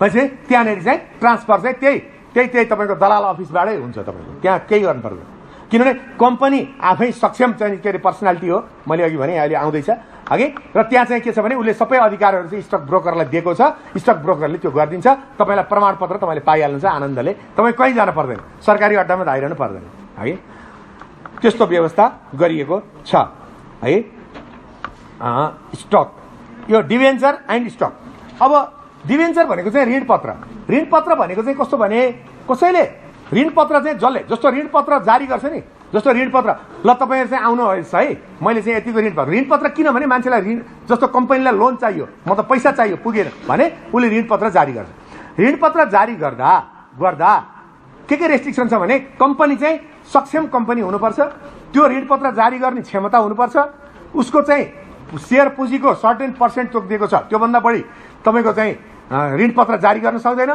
किनभने मान्छेले ऋणपत्रमा पैसा हाल्ला भोलि डुब्ला भनेर त्यसमा व्यवस्था गरिएको छ र त्यो ऋणपत्र चाहिँ के गरिन्छ त्यहाँ चाहिँ ऋणपत्र उसले जारी गरिसकेपछि पैसा लगाएर हालिन्छ ल तपाईले यति ऋण चाहिँ मैले तपाईसँग लिए भन्ने प्रमाणपत्र तपाईलाई दिन्छ हगि त्यसलाई चाहिँ नि दिन्छ हगि डिभेन्चर ट्रस्टी भन्ने पनि छ यसमा डिभेन्चर ट्रस्टी मैले देखिन डिभेन्चर ट्रस्टी तपाईलाई क्वेशन आएको देखियो डिभेन्चर ट्रस्टी भनेको के भने ऋण दिनेवाला जुन ऋण दिनेवाला व्यक्ति छ नि त्यसको चाहिँ ट्रस्ट गर्नुपर्छ त्यसलाई कम्पनीले त्यसलाई ट्रस्ट किनभने भोलि त्यसको पैसा नडुबोस् भनेर उसलाई चाहिँ विभिन्न अधिकारहरू दिएको छ जस्तो डिभेन्चर ट्रस्टीले के गर्न सक्छ डिभेन्चर जुन ऋण हाल्नेले कम्पनीमा कुनै पनि बेला गएर ए क्या हो तेरो कम्पनीमा के छ हेर्छु भन्न पाइन्छ किनभने उसले लोन हालेको छ नि त हैन छ र त्यसको चाहिँ कम्पनीको चाहिँ तपाईको चाहिँ इकोनोमिक हेल्थको बारेमा उसले चाहिँ त्यसमा राम्रोसँग जानकारी लिइरहने उसलाई चाहिँ राइट्सहरू दिएको छ त्यो चाहिँ डिभेन्चर ट्रस्टीलाई विशेष अधिकारहरू दिएको छ किनभने उसको चाहिँ पैसाहरू नडुबोस् है त्यसलाई चाहिँ ट्रस्टी भनेर भनिन्छ है अब स्टक भने चाहिँ के भने स्टक एक्सचेन्ज यो तपाईको चाहिँ जति पनि कम्पनीहरू पब्लिक लिमिटेड कम्पनीहरू छ त्यो सबै पब्लिक लिमिटेड कम्पनी स्टक एक्सचेन्जमा जाँदैन हगि यो चाहिँ धितोपत्र कारोबारमा जाँदैन जस्तो तपाईको शेयर कारोबारमा जाँदैन हगि यो चाहिँ कस्तो कम्पनी जान्छ मैले हिजो पनि यहाँलाई निवेदन गरेको थिएँ जुन कम्पनीको नाफा छ जुन कम्पनीमा अब जनतालाई शेयर बेच्न दिँदाखेरि त्यो कम्पनी डुबेर जनताको पैसा चाहिँ डुब्दैन भन्ने कुरामा सरकार एग्री भइसकेपछि मात्रै तपाईको चाहिँ उसले सर्वसाधारणलाई शेयर बेच्न पाउँछ नत्र भने पाइँदैन त्यो नाफा नगर्ने कम्पनी डुबेर जाने कम्पनीलाई चाहिँ त्यसमा चाहिँ तपाईको चाहिँ शेयर बिक्री गर्न पाइँदैन है त्यसैगरी तपाईको बोर्ड अफ डाइरेक्टर्स हगे बोर्ड अफ डाइरेक्टर्स भनेको सञ्चालक समिति सिम्पल हगे कुनै पनि कम्पनीमा 11 जना भन्दा बढीको बोर्ड अफ डाइरेक्टर हुँदैन सञ्चालक समिति हगे त्यो अब जस्तो एकजनाको कम्पनी छ भने के हुन्छ त सञ्चालक समिति एकजनै सञ्चालक समिति भयो हैन त एकजना सञ्चालक अब 2 जना सञ्चालक छन् भने 2 जना सञ्चालक समिति अथवा एकजनाको पनि राख्न सक्छ हैन बढीमा 11 जना राख्ने हो त्यो भन्दा घटी बोर्ड अफ डाइरेक्टर्स अब बोर्ड अफ डाइरेक्टर्समा के व्यवस्था एउटा गरेछ अहिले कम्पनी लले भने यदि त्यहाँ महिला सदस्य हुनुहुन्छ भने महिलालाई चाहिँ अनिवार्य रूपमा बोर्ड अफ डाइरेक्टरमा राख्नुपर्छ भन्ने व्यवस्था गरेछ हगे कुनैमा हगे अरूलाई छैन फेरि अरू मधेसी जनजाति खै भन्नु होला छैन है त्यस्तो अब त्यसैगरी तपाईको फंक्शन्स हैन पावर्स ड्युटीज एन्ड रेस्पोन्सिबिलिटिज अब तपाईको चाहिँ यो कसरी यसले फंक्सन गर्छ प्रबन्धन नियमावलीमा सञ्चालक समितिको काम कर्तव्य र अधिकार बोर्ड अफ डाइरेक्टर्सको लेखिएको छ नियमावली हगे आर्टिकल अफ एसोसिएसन अघि हामीले भन्यौं एओए त्यसमा हुन्छ र त्यसमा चाहिँ उसले के काम गर्ने के नगर्ने भन्ने कुराहरू त्यसमा चाहिँ सञ्चालक समितिको लेखिएको हुन्छ र सञ्चालक समितिले चाहिँ तपाईको पावर एक्सर्साइज गर्न पाउँछ साधारण सभामा लानुपर्ने जति साधारण सभामा लाने नभए सञ्चालक समितिले यावत कुराहरू गर्न पाउँछ कम्पनी सञ्चालन गर्दाखेरि सञ्चालक समितिलाई धेरै भन्दा धेरै पावरहरू दिएको हुन्छ उसले चाहिँ माइनट गरेर कुनै पनि माइनट गरेर त्यसको चाहिँ कागजातहरू रेडी गरेर त्यसको चाहिँ माइनट गर्दाखेरि बहुमतले माइनट गरेर र चाहिँ उसले चाहिँ गरिराखेको हुन्छ र यसको ड्युटीजहरू के हुन्छ भने कम्पनीको विरुद्धमा यसले कुनै पनि डिसिजनहरू गर्न पाइँदैन कम्पनीलाई असिलो हुने कम्पनीलाई नराम्रो हुने कम्पनीको विरुद्धमा सञ्चालक समितिले कुनै डिसिजन गर्न पाइँदैन रेस्पोन्सिबिलिटिजहरू चाहिँ के हुन्छ यसको भने यसले रेस्पोन्सिबल तरिकाले निर्णयहरू गर्नुपर्छ र यदि उसले रेस्पोन्सिबल तरिकाले निर्णय गरेन भने उसलाई चाहिँ 2 वर्ष कैद हुन सक्छ र त्यसैगरी बैंक रहेछ भने बैंकको चाहिँ तपाईको त्यो ल अनुसारको उ भोलि जेल जानुपर्ने अवस्था आउन सक्छ त्यसकारणले उसको ठूलो रेस्पोन्सिबिलिटी छ function and relationship of the chief executive है अब चीफ एक्जिक्युटिभ भनेको चाहिँ तपाईको सीईओ हो यो सीईओ भन्छ नि चीफ एक्जिक्युटिभ अफिसर पनि थपिदिएको छ त्यही भएर सीईओ भएको है चीफ एक्जिक्युटिभ अफिसर भनेर अफिसर पनि थपिदियो त्यो चाहिँ के हो त भन्दा कम्पनीमा कुनै पनि कम्पनीमा चीफ एक्जिक्युटिभ अफिसर राखिन्छ त्यो भनेको सञ्चालक हुनुपर्छ भन्ने होइन सञ्चालक हुन मिल्ने सञ्चालक हुन नमिल्ने व्यवस्था पनि छ जस्तो बैंकमा सञ्चालक चाहिँ तपाईको सीईओ हुन मिल्दैन त्यसमा बाहिरको फ्रीलान्सर व्यक्ति चाहिँ आउनुपर्छ र कतिपय प्राइभेट लिमिटेड कम्पनीमा सीईओ चाहिँ आफै बस्ने पनि चलन छ हगि बस्न मिल्छ चलन मात्रै होइन बस्न मिल्छ अब यो चाहिँ function of responsibilities of the chief एक्जिक्युटिभको चाहिँ के छ सञ्चालक समितिको अधीनमा रही हेर्नुस् है त्यो आयो तपाईहरुलाई लेख्न भने सञ्चालक समितिको अधीनमा रही निले चाहिँ कम्पनी सञ्चालन गर्छ जस्तो बैंकमा त तपाईको सीईओ नै अल इन अल जस्तो देखिन्छ नि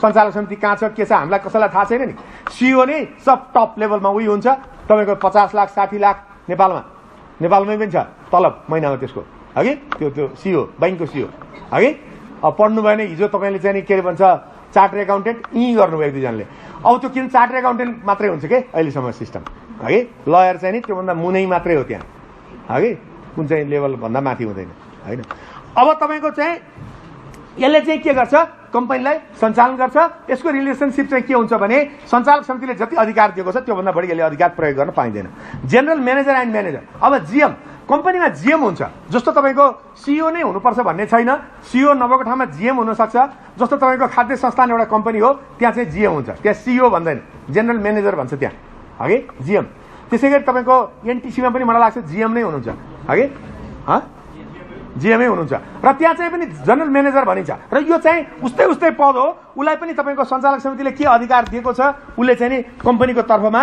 उले चाहिँ नि काम गर्ने अब म्यानेजर भने चाहिँ अब तपाईको जनरल म्यानेजर नराखेर म्यानेजर मात्र राख्न सकिन्छ जीएम अन्तर्गत 10 जना म्यानेजरहरू भएका कम्पनीहरू पनि छन् त्यसैगरी delegation of authority from the board of the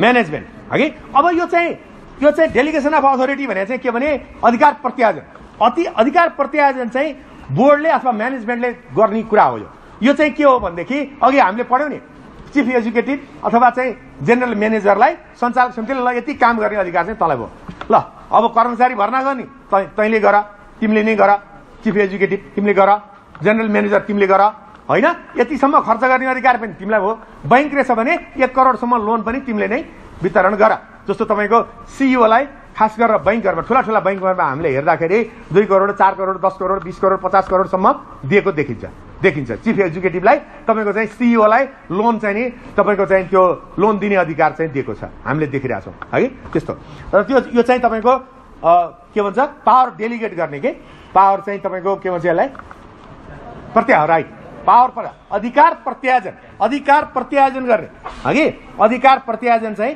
गर्ने यो चाहिँ व्यवस्था छ है त्यसैगरी डेलिगेट कम्पनी सेक्रेटरीको बारेमा हामीले हिजो पनि अलि छलफल गर्यौं कम्पनी सेक्रेटरी हुनको लागि कानुन वाणिज्य र अर्थशास्त्र विषयमा स्नातक गरी 3 वर्षको अनुभव प्राप्त व्यक्ति हुनुपर्छ भन्ने व्यवस्था छ र 1 करोड भन्दा बढी चुक्ता पुँजी भएको कुनै पनि कम्पनीमा कम्पनी सचिव अनिवार्य हुन्छ भन्ने व्यवस्था गरेको छ कम्पनी लले है 1 करोड भन्दा बढी चुक्ता पुँजी भएको चुक्ता भन्ने शब्द छुटाउनु हो भने फेरि आनको तान हुन्छ है चुक्ता भएको हुनुपर्छ र त्यसमा चाहिँ तपाईको कम्पनी सचिव हुन्छ एउटा कम्पनी सचिव अर्को ठाउँमा दुई ठाउँमा चाहिँ हुन पाइदैन र कम्पनी सचिवको काम कर्तव्य र अधिकार चाहिँ के हो त भन्दा कम्पनीको प्रबन्ध पत्र नियमावली लगायतका कागजातहरुलाई सुरक्षित राख्ने र सञ्चालक समितिले भने अनुसारको मिटिङ डाक्ने माइनट तयार गर्ने त्यसैगरी कम्पनी रजिस्ट्रार कार्यालयमा बुझाउनु पर्ने कागजातहरु समयमा यो किन राखेको कम्पनी सचिव भन्दा कम्पनी लको ज्ञाता एकजना मान्छे होस् कम्पनी ऐन जान्ने मान्छे त्यहाँ होस् कम्पनीमा भनेर कम्पनी सचिव राखिएको हो कम्पनी सेक्रेटरी भनेर आयो भने तपाईहरु त्यसरी लेख्न सक्नुहुन्छ कम्पनीलाई राम्रोसँग सञ्चालन गर्नको लागि कम्पनीको स्वास्थ्य राम्रो बनाउनको लागि कम्पनीलाई सधैँभरि चाहिँ पर्फेक्ट तरिकाले अगाडि बढाउनको लागि कम्पनी सचिवको व्यवस्था गरिएको छ कम्पनी सचिवले कम्पनी ऐनको राम्रोसँग ज्ञान भएको हुनुपर्छ प्रबन्ध पत्र नियमावलीहरूले बुझेको हुनुपर्छ त्यसकारणले गर्दाखेरि होला कानुन पढेको अर्थशास्त्र पढेको र वाणिज्य पढेकोलाई मात्रै त्यसमा राखिएको छ त्यसरी लेख्नुस् तपाई होइन त्यसरी चाहिँ तपाईको हुन्छ र यो चाहिँ एउटा कम्पनीमा एकजना मात्रै हुन्छ के रे एकजना व्यक्ति एउटा कम्पनीमा मात्रै बस्न पाइन्छ है दुईटा कम्पनीमा बस्न पाइदैन भनेको छ हगि र धेरैले कम्पनी सचिव नियुक्ति गरेका छैनन् 1 करोड भन्दा बढी चुक्ता पुँजी हुनेले साथीहरु तपाईहरु अब वकिल हुन साथ एउटा चाहिँ सर्वोच्च मुद्दा हाल्नुस् र कम्पनी लको दफा यतिको विपरीत कसैले नगरेका हुँदा यिनलाई तत्काल नियुक्ति गर्नलाई आदेश जारी गरी पाऊ 3 वर्ष हुने भएपछि हाल्नु न 2-2.5 भएपछि हाल्नु होला नत्र तपाई हुन पाउँदैन नि फेरि हैन तपाईहरु कुरो भयो वाणिज्य तपाईहरु वाणिज्यवाला हुनु होला नि कतिजना यहाँ पढेको है त्यस्तो चाहिँ छ व्यवस्था है कम्पनी सेक्रेटरी फरेन कम्पनी हेर्नुस् है विदेशी कम्पनी मैले अघि नै तपाईहरुलाई भनिसके विदेशी कम्पनी भनेको चाहिँ विदेशी कम्पनी नेपालमा विदेशीले खोल्ने कम्पनी होइन यो विदेशी कम्पनी जसले नेपालमा आएर तपाईको स्वीकृति लिएर काम गरिराखेको छ यसलाई विदेशी कम्पनी भनिन्छ त्यो कम्पनी जस्तो धेरैवटा नामहरु हामीले विदेशी जस्तो सुनिन्छ तर नेपालमै छ जस्तो coca cola company pepsi cola company standard chartered bank यिनीहरु विदेशी हो अघि इन्टरनेशनल सिस्टम छ यिनीहरुको तर यिनीहरुले अरु सिस्टम नेपालकै ल अनुसार सबै चलाउँछन् र नेपाली कम्पनी नै हो यिनीहरु चाहिँ विदेशी कम्पनी होइन त्यसैगरी तपाईको टोयोटा कम्पनीले यहाँ चाहिँ नि कुनै चाहिँ नि तपाईको शाखा खोल्यो भने त्यो विदेशी कम्पनी हो टोयोटा कम्पनी विदेशी कम्पनी हो उले नेपालमा त्यसको ब्रान्च किन खोल्यो नेपालमा धेरै भन्दा धेरै टोयोटाको गाडी बेचौं र त्यसरी चाहिँ त्यसलाई चाहिँ विदेशी कम्पनी भनिन्छ र नेपालमा उले स्वीकृति लिएर मात्रै काम गर्न पाइन्छ र एसबीआई पनि होइन एसबीआई पनि नेपालकै बैंक हो र त्यो पनि चाहिँ उही इन्डियाको त्यसमा डोमिनेसन छ इन्डियनहरुको धेरै भन्दा धेरै शेयर छ र इन्डियनहरु भएको हुनाले एसबीआई बैंक भन्ने बित्तिकै इन्डियन बैंक भन्ने बुझिन्छ हैन बुझिन्छ तर त्यसरी बुझ्नु चाहिँ हुँदैन है होइन हैन अब त्यसैगरी तपाईको corporate control and the differences different firms of control अब कर्पोरेट कन्ट्रोल भने के कर्पोरेट कन्ट्रोल हेर्नुस् है अब ह्युमन कन्ट्रोल भने के ह्युमन कन्ट्रोल भन्नुस् त कसैले मलाई यसो गर्ने बित्तिकै मेरो आँखा झिम्म गर्छ नि आँखा घोच्न थाले कसैले भन्ने मलाई लाग्न साथ जसको पनि आँखा यस्तो गर्छ नि गर्दैन कसैले यसो दिन आयो भने हात यस्तो भइहाल्छ के हुन्छ नि गरौला नगरौला थाहा छैन तर यसो भाग्नु पनि भागिन्छ नि यसो गुर्नु थाल्यो यसो गरिन्छ नि त्यो के हो द्याट्स द कन्ट्रोल जस्तो अब हामी बिहान मलाई लाग्छ सबैले 1.5 लिटर पानी खानुपर्छ अब उमेरले गर्दा है के गरे त्यो अलि तडा जस्तो बन्यो क्या अलि के द्याट्स कन्ट्रोल अनि बिहान मर्निङ वाक तपाईहरु मर्निङ वाक गर्दै आउनु होला कति हैन हो मर्निङ त्यो किन गरे भने शरीरलाई कन्ट्रोल गरे हो यस्तै कन्ट्रोल त्यहाँ पनि हुन्छ र हामी स्वस्थ हुन्छौं भन्ने चलन छ नि हैन हो त्यसैगरी कम्पनीमा पनि सच टाइपको कन्ट्रोल हुन्छ त्यो कन्ट्रोल कसरी हुने भो ल हेर्नुस् है अघि नै हामीले पढिसक्यौ अब साधारण सभा हुने भो त्यसको साधारण साधारण सभाले के गर्ने भयो? सबै शेयर होल्डरहरूको साधारण सभाले त्यसले के गर्ने भयो? कम्पनीको हेल्थको बारेमा हेर्ने भयो। सञ्चालक समितिले जहिले पनि कन्ट्रोल गरेर राख्ने भयो। त्यसमा सीईओ चिफ एक्जिक्युटिभ अफिसरले पनि त्यसलाई ध्यानपूर्वक हेर्ने भयो। जनरल म्यानेजरले पनि हेर्ने भयो। स्टाफहरूले पनि हेर्ने भयो। अब त्यहाँनिर के हुन्छ? कर्पोरेट कन्ट्रोल चाहिँ भइरहेको हुन्छ। त्यसलाई भन्छ कर्पोरेट कन्ट्रोल है। त्यो कन्ट्रोल चेक एन्ड ब्यालेन्स हुन्छ। जस्तो यसले गर्न नहुने गर्यो भने उसले हेर्छ, उसले गर्न नहुने गर्यो भने उसले हेर्छ, र सबैले हेरे नै यदि भने पनि त्यहाँ एउटा व्यवस्था छ कर्पोरेट कन्ट्रोलमा। के अरे माइनोरिटी शेयर होल्डरको अधिकार भन्छ के, माइनोरिटी शेयर होल्डरको अधिकार। त्यो भनेको के हो भने तपाईँको थोरैभन्दा थोरै शेयर छ भने पनि यो कम्पनीले यस्तो बदमासी गरिरहेछ भनेर तपाईँले कानुन बमोजिम निवेदन दिन जाने अधिकार छ। अधिकार छ। मलाई कागजपत्र दिएन, कागजपत्र दिलाइ पाऊँ, कम्पनी रजिस्ट्रार कार्यालयले कागजपत्र हेर्दिनु भन्ने आदेश गरिदिन्छ। त्यस्तो किसिमको पनि व्यवस्था छ। त्यो पनि कर्पोरेट कन्ट्रोल हो।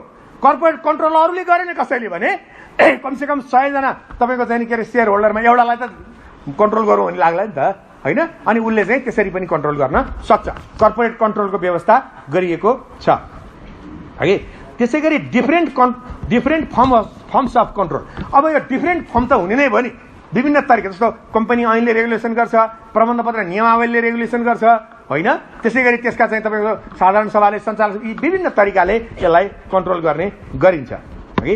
कर्पोरेट मिटिङ हेर्नुहोस् है। कर्पोरेट मिटिङ भने के हो भने मिटिङ हो एउटा, केही छैन। सामान्य मिटिङलाई मिटिङै भयो, केही छैन। मान्छेहरू बस्ने, सञ्चालक समितिहरू बस्ने, मिटिङ गर्ने, अथवा 2-3वटा कम्पनीको सीईओ बस्ने, मिटिङ गर्ने, अथवा कस्तो खालको मिटिङ गर्नुपर्ने हो गर्ने होइन। तर यसलाई कर्पोरेट कन्ट्रोल किन नाउँ कर्पोरेट मिटिङ किन नाउँ दिएको होला भन्दा कर्पोरेट मिटिङ भनेको चाहिँ के हुन्छ त भन्दाखेरि त्यहाँ चाहिँ राजनीतिक कुरा हुँदैन। बुझ्नु भएन? राजनीतिक कुरा त यसै नहुने भयो, पैसा हालेको छ त्यहाँनिर होइन। कर्पोरेट मिटिङमा चाहिँ के हुनु पर्यो भने कम्पनीको हेल्थ कसरी बेस्ट बनाउने, कम्पनीमा के खराबी छन् होइन, कम्पनीलाई कसरी चाहिँ तपाईँको चाहिँ नि खराबीबाट बाहिर निकाल्ने, अथवा के गर्ने, अथवा कम्पनी खारेज पो गर्ने कि अथवा कम्पनीलाई तपाईँको लिक्विडेसनमा लाने कि अथवा के गर्ने, अथवा कसलाई सीईओ नियुक्ति गर्ने, कसलाई कर्मचारी नियुक्ति गर्ने, कसलाई शेयर होल्डर थप्ने। प्राइभेट लिमिटेड कम्पनी छ भने त व्यक्ति निर्णय गर्नु पर्यो नि। हो, त्यो कर्पोरेट मिटिङ चाहिँ जहिले सुकै पनि शान्त ठाउँमा, कोही बेला 5 स्टार होटलमा हुन्छ ठुला ठुला कम्पनीहरूको कर्पोरेट मिटिङ। बुझ्नु भएन? ठुलो कम्पनी कर्पोरेट मिटिङ होला नि तपाईँको, भनिदिनुहोस् त। हो, त्यसलाई थाहा रहेछ भन्छ तपाईँलाई। बुझ्नु भएन? कर्पोरेट मिटिङ भन्छ त्यसलाई। कर्पोरेट मिटिङ छ भन्ने बित्तिकै अब के हुन्छ त्यहाँ एउटा खाम आउँछ। बुझ्नु भएन? अब हामी जस्तो वकिलहरू कुनै ठुलो कम्पनीको छौँ भने हामीलाई पहिल्यै थाहा हुन्छ। अब हिँड्ने बेलामा एउटा खाम दिन्छ भनेको कर्पोरेट मिटिङको भत्ता पनि आउँछ है। त्यसपछि 5 स्टार होटलमा हुन्छ, दारू पानी खान इच्छा छ, खानी गरेको छ भने त्यो पनि मजाले पाइन्छ है लगायत। अब त्यहाँ चाहिँ ठुला कुराको निर्णय हुँदैछ आज भनेर थाहा भइहाल्छ। द्याट इज कर्पोरेट मिटिङ है। त्यो स्टार होटलमा हुनुपर्छ भनेको छैन। त्यो ल कलेजको हाम्रो चाहिँ यहाँ चाहिँ यो काठको टेबलमा बसेर पनि गर्न सकिन्छ है। पढेलेखी कसेर सुकुलमा पनि गर्न सकिन्छ। त्यो चाहिँ त्यहाँ गर्नुपर्छ भने चाहिँ होइन। कर्पोरेट मिटिङ भनेको त्यसको थिम हो, त्यसको तरिका हो। तर त्यो चाहिँ ठुलो ठाउँमा गद्दामा बस्नुपर्छ भने चाहिँ होइन है। त्यस्तो त्यसैले त्यसलाई कर्पोरेट मिटिङ भनिन्छ। र कर्पोरेट मिटिङ भनेको चाहिँ कम्पनीको हेल्थ सुधार्नको लागि बसिन्छ, अथवा बिग्रियो भने त्यसलाई गर्नको लागि बसिन्छ, अथवा त्यसलाई अब खारेज गराउन पनि बसिन्छ। कम्पनी अब खत्तम भयो, चलाउन सकिएन, खारेज गर्नु परेन, त्यसको लागि पनि कर्पोरेट मिटिङ बस्नुपर्छ। विभिन्न तरिकाको हुन्छ। वाइन्डिङ अप ल हेर्नुहोस्, अब यो धेरै महत्त्वपूर्ण छ। यो वाइन्डिङ अप भनेको कम्पनीलाई मार्ने, कम्पनीलाई लिक्विडेसन गर्ने कम्पनीलाई लिक्विडेसन कसरी गर्ने हेर्नुहोस् है। अब यसमा के अरे अब यसमा मुनाफा वितरण नगर्ने कम्पनी चाहिँ लिक्विडेसनै हुँदैन। कम्पनी गरिसकेपछि लिक्विडेसन भयो यदि भने हुँदैन होइन, हुन्छ। तर भयो भने त्यसको सम्पूर्ण जायज यथा नेपाल सरकारमा सर्छ भनेको छ। त्यसको लिक्विडेसन भयो भने त्यो भने मुनाफा वितरण नगर्ने कम्पनी, जो मिनिमम 5 जना चाहिन्छ। ठिक छ? त्यो तपाईँहरूको ठ्याक्क दिमागमा आउनु पर्यो। आएन भने त के पढ्यो, हिजोदेखि पढेको मतलबै भएन फेरि है। र त्यो चाहिँ नेपाल सरकारमा सर्छ। र बाँकी दुईटा भनेको प्राली कम्पनी र लिमिटेड कम्पनी, दुईटा कम्पनीको वाइन्डिङ अप चाहिँ कसरी गरिन्छ भन्दा सबभन्दा पहिला त्यो कम्पनीको शेयर पुँजी भन्दा बढी लोन भयो। शेयर पुँजी अझ 50% पनि भनेको छ। शेयर पुँजी छ 1 करोडको, ऋण भयो 2 करोडको। बुझ्नु भएन? टोटल एसेट भनेको त्यसका सम्पत्तिहरू चाहिँ हिसाब गरेर हेर्दाखेरि तपाईँको चाहिँ जम्मा 50 लाख भन्दा बढीको छैन। शेयर पुँजी भन्दा धेरै कम भइसक्यो। अब लोन चाहिँ 2 करोड पुगिसक्यो। अब त्यसलाई वाइन्डिङ अप गर्नु परेन? फोर्सली गर्नु पर्थ्यो। त्यसलाई फोर्सली गरिन्छ भनिन्छ यसमा, फोर्सली वाइन्डिङ अफ। फोर्सली भनेको कम्पनी रजिस्ट्रार कार्यालयले ल अब तेरो कम्पनी विघटन गर भनेर फोर्सली गराउन सक्छ। त्यहाँनिर उसले हेर्ने अधिकार छ। त्यसो भयो भने के हुन्छ, कम्पनीमा लिक्विडेटर भन्ने चाहिँ नियुक्ति गरिन्छ। लिक्विडेटर है, लिक्विडेटरको प्रमाणपत्र पाइन्छ कम्पनी रजिस्ट्रार कार्यालयमा। हामी पनि लिक्विडेटर पनि हौँ हामी, है। र लिक्विडेटरले तपाईँको चाहिँ लिक्विडेटर नियुक्ति गर्छ कम्पनीले। त्यसमा चाहिँ उसको कुनै स्वार्थ हुनु हुँदैन त्यो कम्पनीमा, र अब सम्पूर्ण कुरा चाहिँ उसको टाउकोमा गयो। लिक्विडेटर नियुक्ति हुने बित्तिकै अब सबै कुरा उसले गर्छ। लिक्विडेटरले सञ्चालक समितिको अधिकार पनि राख्छ, साधारण सभाको अधिकार पनि राख्छ। त्यो कम्पनी अब लिक्विडेसनमा लान्छ र उसले एउटा पर्सनले त्यो व्यक्तिमा धेरै ठुलो पावर आउँछ। पावर पनि आउँछ, त्यतिकै ड्युटी पनि आउँछ। यदि ड्युटी पुरा गरेन भने, पावर मात्रै प्रयोग गर्यो भने लिक्विडेटर जेल पनि जानुपर्छ। त्यसैले बहुत चाहिँ जिम्मेवारपूर्वक लिक्विडेटरले त्यसलाई चाहिँ काम गर्नुपर्छ। र लिक्विडेसन कसरी हुन्छ त? अब यस्तो तरिकाको लिक्विडेसन, अर्को तरिकाको लिक्विडेसन पनि म तपाईँलाई बताउँछु। अब उसले के गर्छ, यो कम्पनीमा कसको कति लिनु छ, दिनु छ, के छ, यति दिनभित्र चाहिँ पेश गर्नु होला लिक्विडेटरको कार्यालय भनेर सूचना जारी गर्छ। गरिसकेपछि अब तपाईँले चाहिँ सबले पेश गर्छन्, मेरो यति लिनु छ, यो छ, त्यो छ भनेर गर्छन्। र गरिसकेपछि त्यहाँबाट सबभन्दा पहिला उसले कर्मचारीको तलब दिन्छ, नम्बर 1 सबभन्दा पहिले, है। अनि बिस्तारै त्यसमा विभिन्न क्याटेगोरी हुँदै गएर बच्यो भने मात्रै सेयर होल्डरले पाउँछ। तर सेयर चाहिँ सबभन्दा लास्टमा राखिदिएको छ कि, किनभने त्यो लिक्विडेसनमा त्यसरी चाहिँ लिएर गइसकेपछि सबभन्दा पहिला चाहिँ कसको चाहिँ खल्ती खाली हुन्छ त भन्दा पहिला लिक्विडेटरको, के अरे सरी, त्यो उसको खल्ती खाली हुन्छ, त्यो सेयर होल्डरको। सेयर चाहिँ मरिगए फिर्ता पाइनेवाला छैन, किनभने बच्यो भने मात्रै। कुरो बुझ्नु भएन? पहिला चाहिँ तपाईँको लिक्विडेटरको, पहिला त अझ लिक्विडेटरको तलब भनेको छ अझ सबभन्दा पहिले। नम्बर 1 लिक्विडेटरलाई चाहियो नि त, पहिला चाहिएन न कसरी काम गर्नु, है।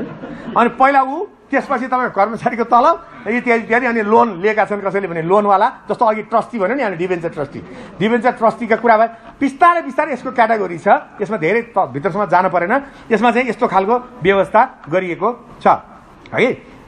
र यो चाहिँ तपाईँको एउटा यो तरिकाले जाने भयो। अनि उसले चाहिँ अब गर्छ, अब जग्गा जमिन छ त्यसको भने उसले लिलाम पनि गर्ने अधिकार राख्छ। लिक्विडेटरले लिलाम गर्छ, त्यो लिलाम गरेर आएको पैसा पनि उसले एलटमेन्ट बाँडिदिन्छ।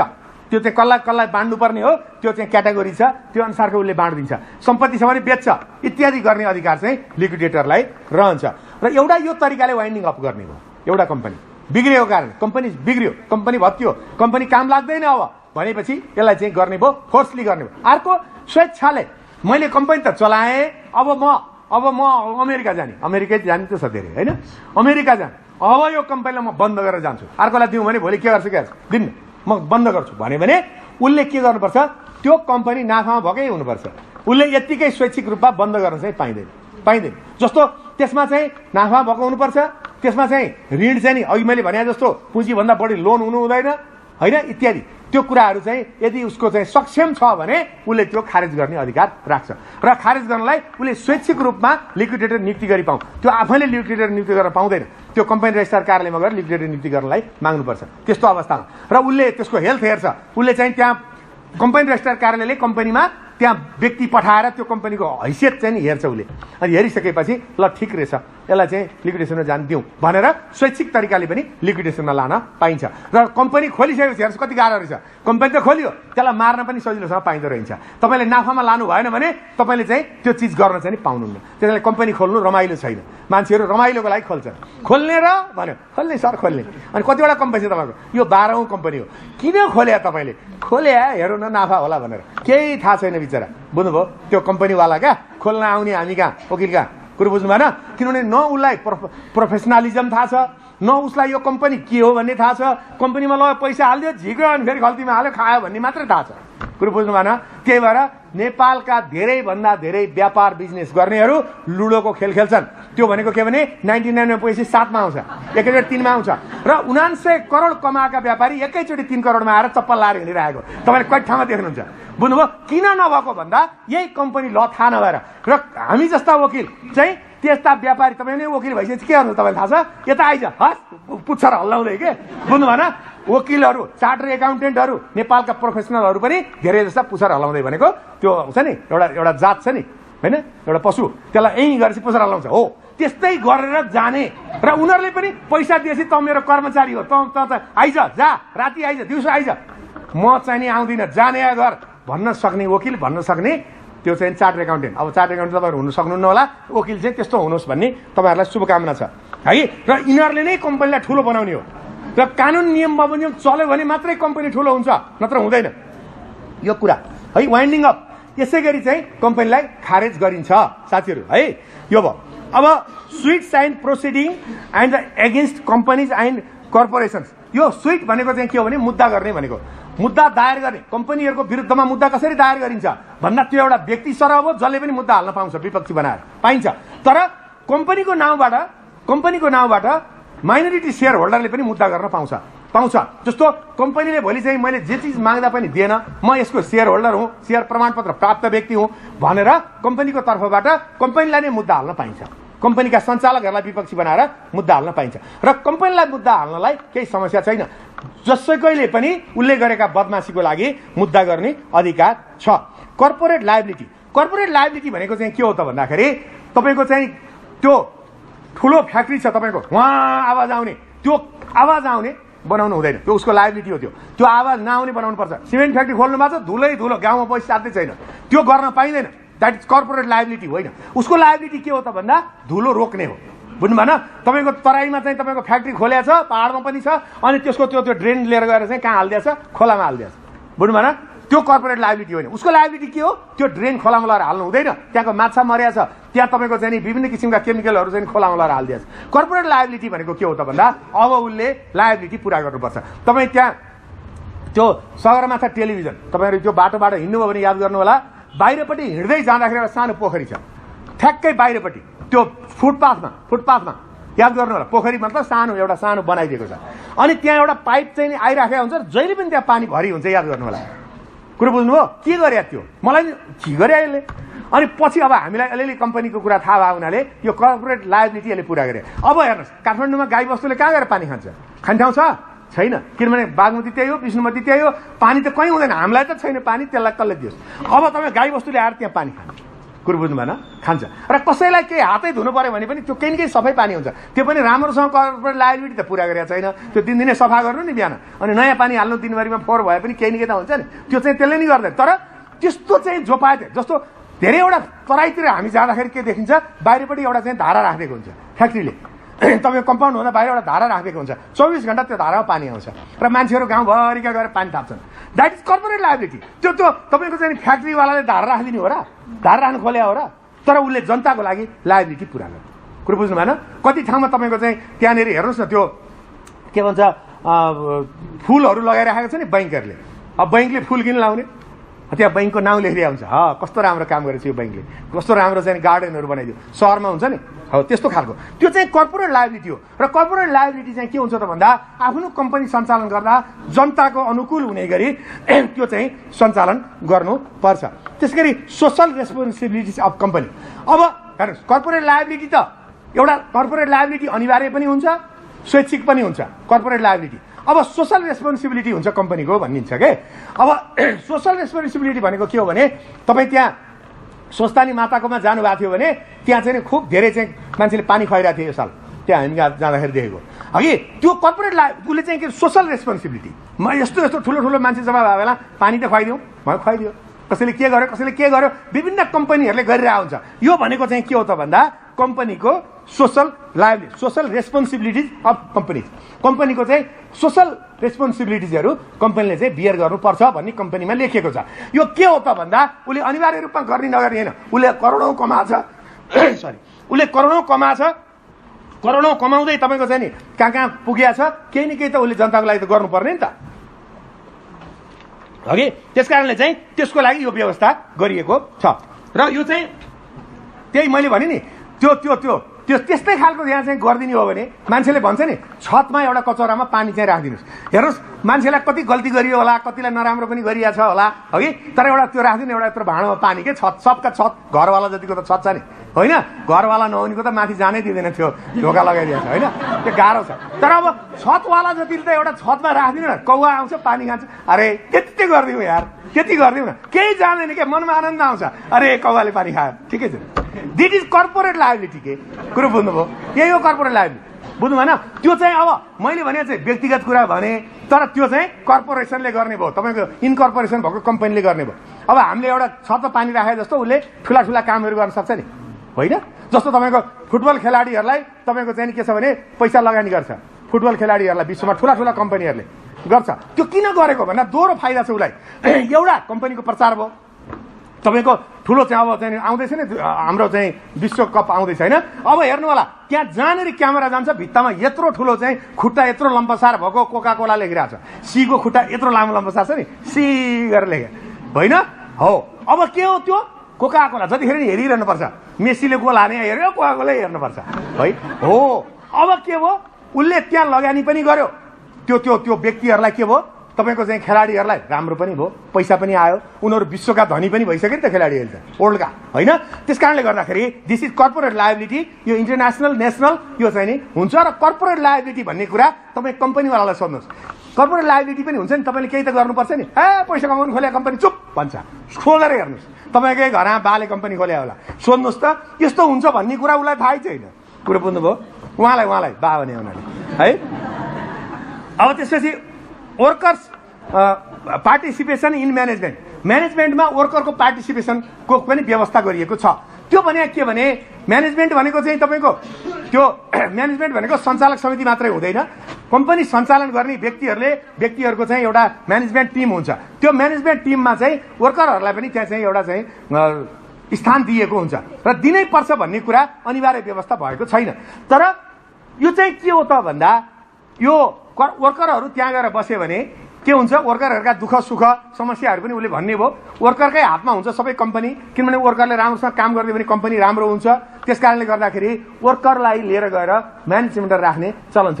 र वर्करलाई लिएर राख्दाखेरि त्यसलाई चाहिँ तपाईँहरूले जस्तो तपाईँहरू यसमा त्यो कमर्सका साथीहरूलाई थाहा होला, तपाईँहरूले वर्कर्सहरूको चाहिँ के छ भने जब पार्टिसिपेटरी म्यानेजमेन्ट हुन्छ नि, तपाईँहरूले त्यसमा पढ्नु भएको छ होला, कोही साथीहरू यहाँ तपाईँको एमपिएका साथीहरू पनि हुनुहुन्छ होला, त्यसले त्यहाँ हामीले पढ्नुपर्छ।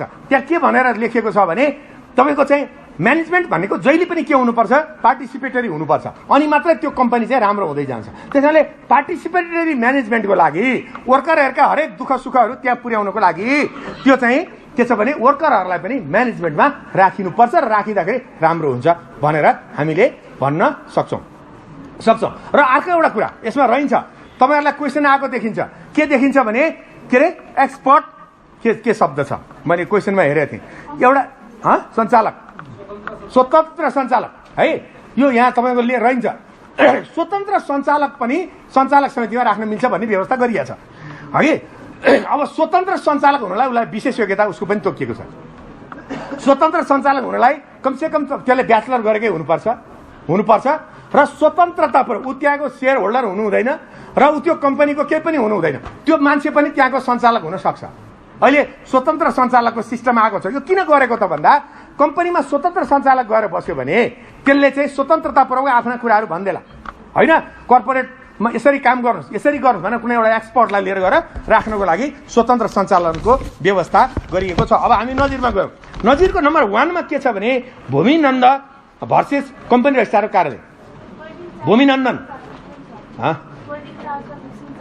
के अरे के भन्नु बुझ्यो? अब अर्को तपाईँको भूमिनन्दन विरुद्ध कम्पनी रजिस्ट्रार कार्यालय है। अब यसले के भन्छ भने कम्पनी रजिस्ट्रार कार्यालयले कम्पनी ऐन 2053 अनुसारको यो रहेछ। पहिला कुरा नजिर के हो तपाईँहरूलाई नजिर त थाहा छ होइन? नजिर भनेको सर्वोच्च अदालतले गरेको डिसिजन हो। नजिर भनेको सर्वोच्च अदालतले गरेको डिसिजन, अरू कुनै अदालतले गरेको डिसिजनलाई नजिर भनिँदैन। सर्वोच्च अदालतले निर्णय गरेकोलाई मात्रै नजिर भनिन्छ। त्यो नजिर नेपालमा हामी कमन ल सिस्टम लागू गरेको देश भएको हुनाले अनिवार्य रूपमा त्यो नजिर हामीले पालना गर्नु पर्छ। यदि हामी चाहिँ सिभिल ल सिस्टम थियौँ भने हामीले पालना गर्न पर्दैन थियो। त्यसकारणले नजिर हामीले पालना गर्नुपर्छ। अब नजिरको फलानु लेख्नुहोस् भनेर आयो भने पनि यति एक लाइन लेख्नुहोस् अनि नजिर लेख्नुहोस् न, अहिले मजा आउँछ के हेर्नेलाई पनि वा कुरा यो भन्ने बुझ्छ उसले कुरा बुझ्नु। त्यस कारणले मैले भनेको है। अब तपाईँको के छ भने कम्पनी ऐन 53 अनुसारको चाहिँ नियम 136 अनुसारको प्रबन्ध पत्रको दफा 4 यको 6 प्रबन्ध पत्रको दफा 4 यको 6 हगि यो मेमोरेन्डमको चाहिँ हटाउने यो खारेज गर भनेर कम्पनी रजिस्ट्रार कार्यालयले लेखेर दिएछ हगि। कसलाई? त्यो भूमिनन्द भन्नेको कम्पनी, भूमिनन्दनजीको कम्पनीलाई। कुरो सुन्नुभयो? अब यसले सर्वोच्च अदालतले के भन्यो भने तिमीले गर्ने भनेको कम्पनीलाई हेर्ने हो, कम्पनी ल अनुसार चल्यो कि चलेन भन्ने कुरा विचार गर्ने हो तिमीले। त्यहाँभन्दा बढी मान्छेलाई चाहिँ हात खुट्टा चलाउने होइन, त्यहाँ कम्पनीलाई गएर हात चलाउने खुट्टा चलाउने त्यहाँ किक हान्ने होइन, यो खारेज गर्ने अधिकार तिमीलाई छैन कम्पनी रजिस्ट्रार कार्यालयले।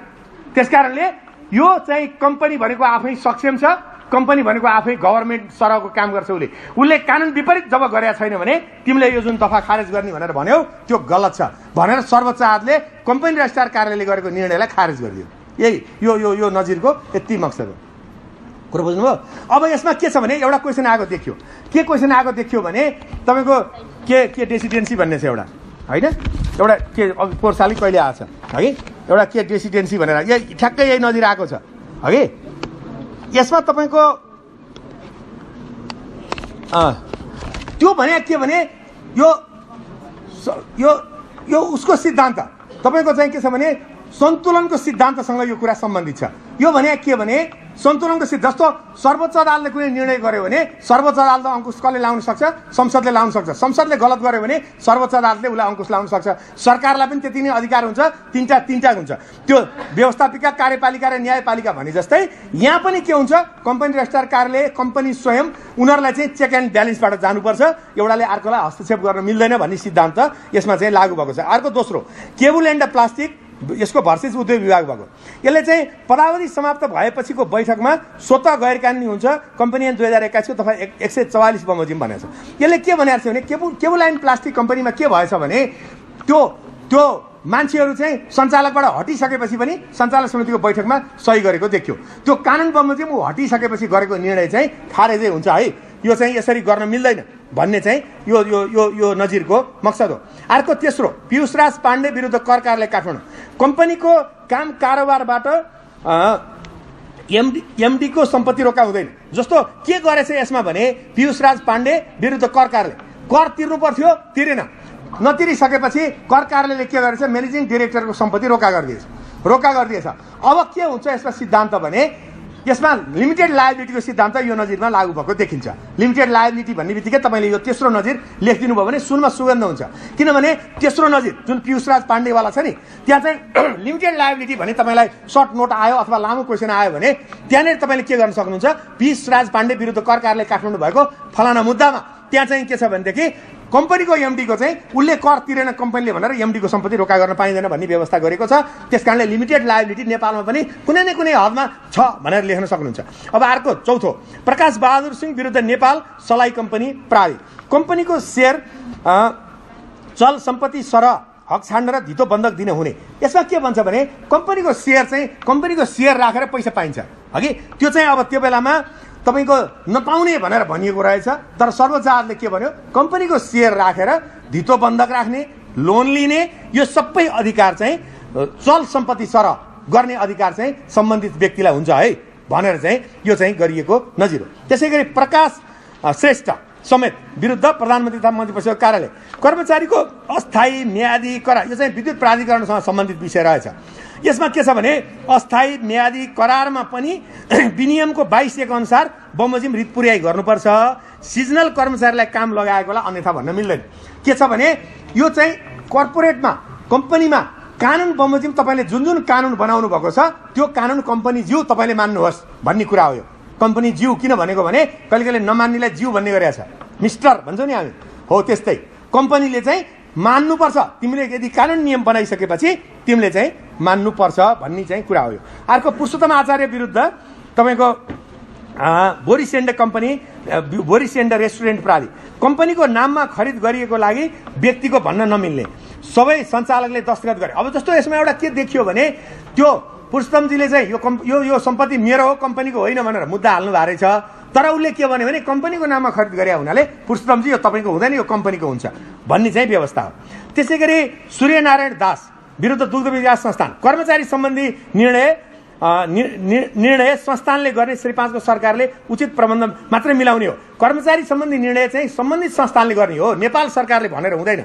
तिम्रो हस्तक्षेप बढी भयो भन्ने कुरा चाहिँ यो 7औं नम्बरको चाहिँ मा छ हगि नजिरमा। सुशीला रानी राणा विरुद्ध आनन्द बहादुर श्रेष्ठ, यसले चाहिँ के भन्छ, मुद्दा गर्ने नलेखेकोमा सञ्चालक समितिको काम अरूले गर्न नसक्ने। जस्तो सञ्चालक समितिलाई मुद्दा गर्ने अधिकार लेखेर हिँड्छ, मैले पाउँछु भनेर एउटा मान्छे मुद्दा गर्न गएछ, तर सञ्चालक समितिभन्दा माथि ऊ चाहिँ हुँदैन। किनभने सञ्चालक समितिले मुद्दा गर्न पाउने नपाउने लेखेको रहन्छ भने पनि सञ्चालक समिति अघि उसले चाहिँ मुद्दा गर्न पाउँछ भन्ने यसमा व्यवस्था छ। तारिणी प्रसाद अधिकारी विरुद्ध खाद्य संस्थान ऐन 2031 को 3-4 मा खाद्य संस्थानको विनियम 31 को 2-5 अनुसार मुद्दा चलाउने। अघि अब यसमा चाहिँ के छ त भन्दाखेरि मुद्दा चलाउने अधिकार चाहिँ कम्पनी संस्थान ऐन 2031 को दफा 6-4 र खाद्य संस्थानको विनियम 2031 को 2-5 अनुसार मुद्दा चलाउने अधिकार चाहिँ कसलाई हुन्छ भन्ने कुराको यसमा डिफाइन गरिएको छ।